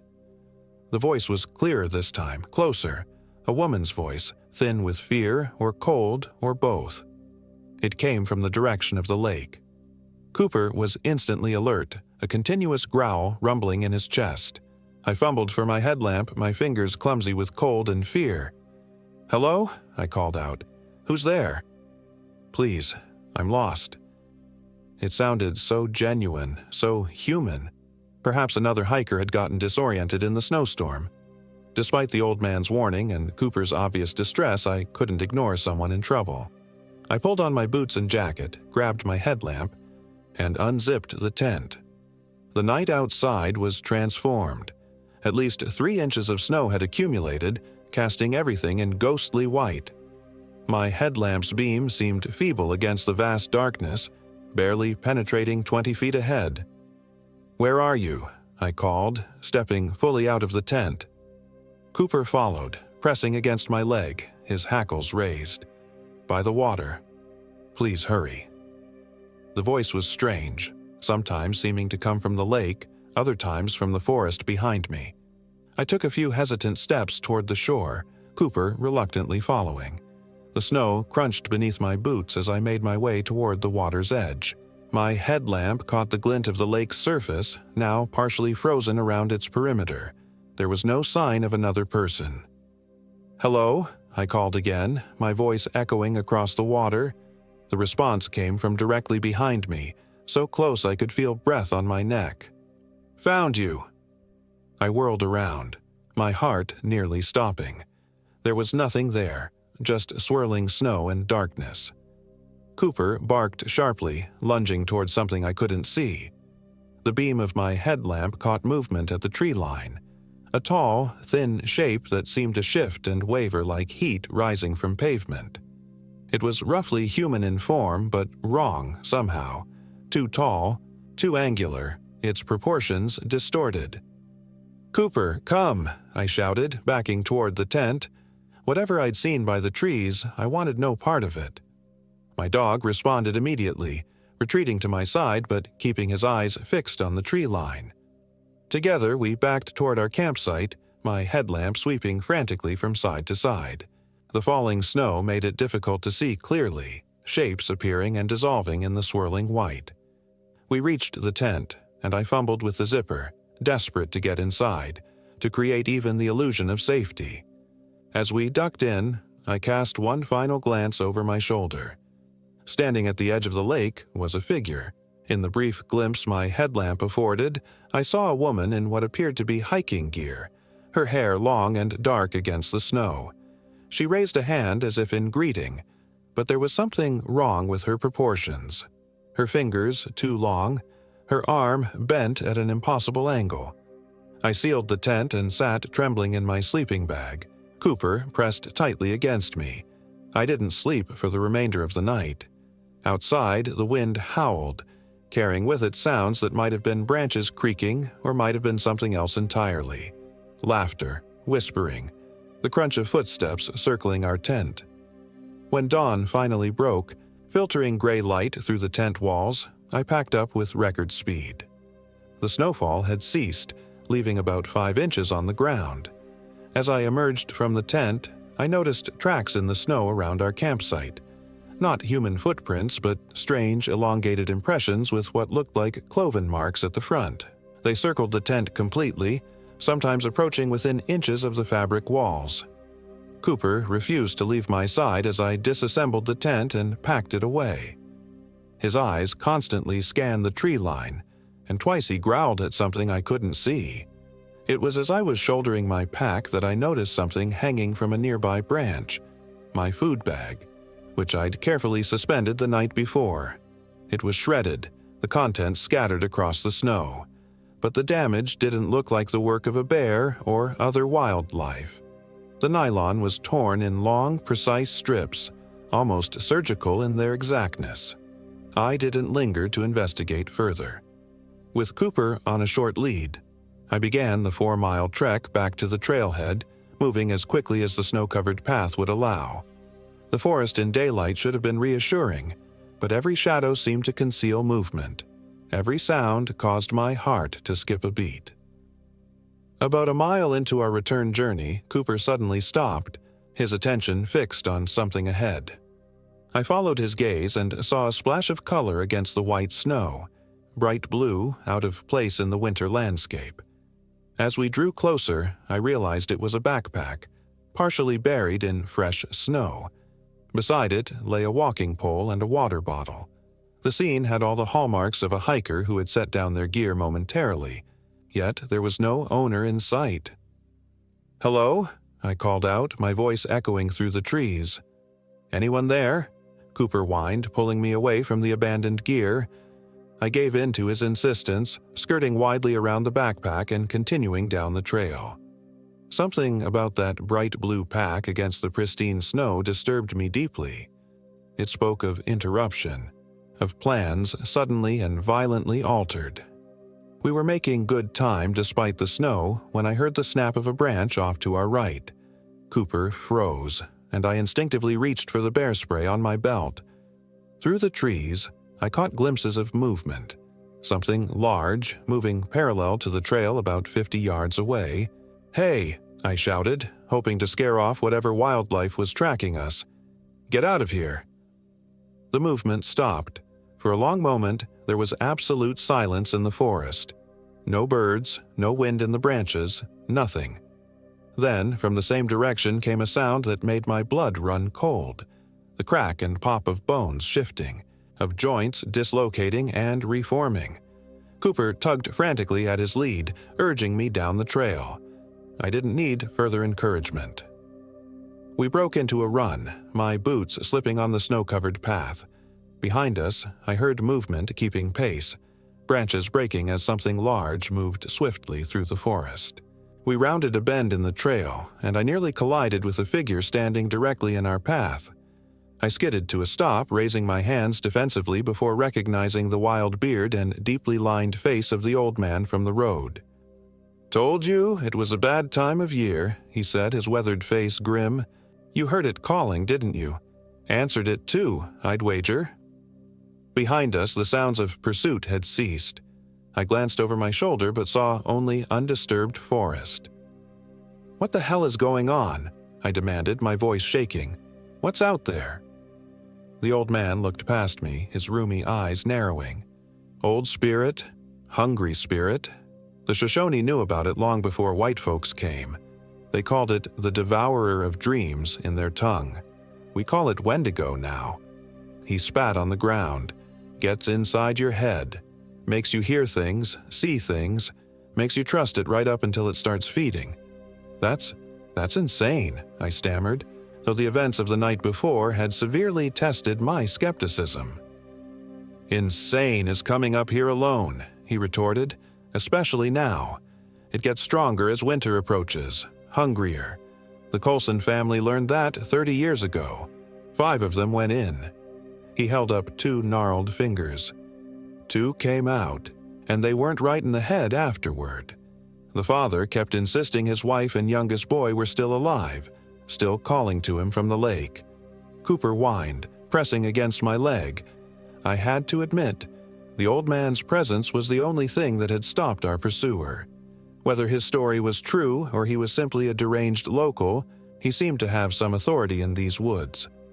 How do I get back to my car safely? I asked, deciding to humor him. He reached into his pocket and withdrew a small leather pouch, which he handed to me. Keep this on you, old medicine. Doesn't stop it, but masks your scent some, makes you harder to track. I accepted the pouch, which smelled strongly of herbs and something metallic. Stay on the trail, he continued. Don't look if it calls to you. Don't hesitate at the sounds you hear. Just keep moving forward. He stepped aside, gesturing for me to continue down the path. I'll walk a spell behind you. It won't come near me. I nodded my thanks, too shaken to question him further, and continued down the trail with Cooper. True to his word, I could hear the old man following at a distance, his footsteps crunching in the snow. The remainder of the hike passed in tense silence. Twice I heard what sounded like voices calling from deep in the forest. Once a woman's voice. Once what sounded disturbingly like my ex-wife. Each time, I gripped the leather pouch tightly and focused on putting one foot in front of the other. When we finally emerged into the trailhead parking lot, I felt a weight lift from my shoulders. My Jeep sat where I'd left it, now dusted with snow. I turned to thank the old man, but the trail behind me was empty. Somehow, he had vanished without a sound. Cooper and I got into the vehicle and I started the engine with shaking hands. As the heater began to blow warm air, I noticed something on the passenger seat that hadn't been there before. A yellowed newspaper clipping.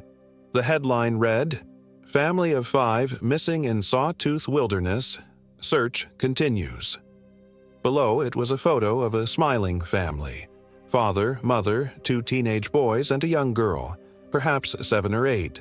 The caption identified them as the Colsons of Boise.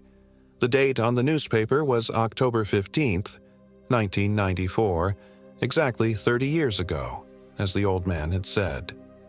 I put the Jeep in reverse with Cooper whining beside me, eager to leave this place behind. As I turned to back out, my gaze was drawn to the tree line at the edge of the parking lot. A figure stood there, the same woman I'd glimpsed by the lake. In the daylight, I could see her more clearly. She wore modern hiking gear, her long dark hair lifting slightly in a breeze I couldn't feel. She smiled at me, and for an instant, she appeared completely normal, even beautiful. Then she took a step forward, and I saw that her legs bent backward at the knees, like those of a deer or elk. I slammed the Jeep into drive and peeled out of the parking lot, spraying gravel and snow. In my rearview mirror, I saw the woman step into the parking lot, her movements jerky and wrong. Beside her appeared other figures. A man in a flannel shirt similar to the one I was wearing, a child with 2 long arms, an elderly hiker leaning on a walking stick. All of them watching my departure with identical, hungry smiles. I didn't slow down until I reached the paved highway, my hands white-knuckled on the steering wheel. Cooper had finally relaxed enough to lie down on the passenger seat, though he still whimpered occasionally in his sleep. It's been 3 months since that night at Alice Lake.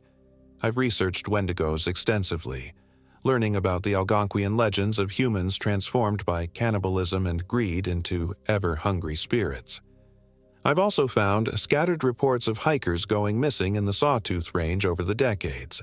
Not enough to establish a pattern that would alarm authorities, but enough to make me believe I'm not crazy. The leather pouch the old man gave me hangs on my bedroom wall. Sometimes at night I swear I can hear it rustling, as though something is trying to find me by scent.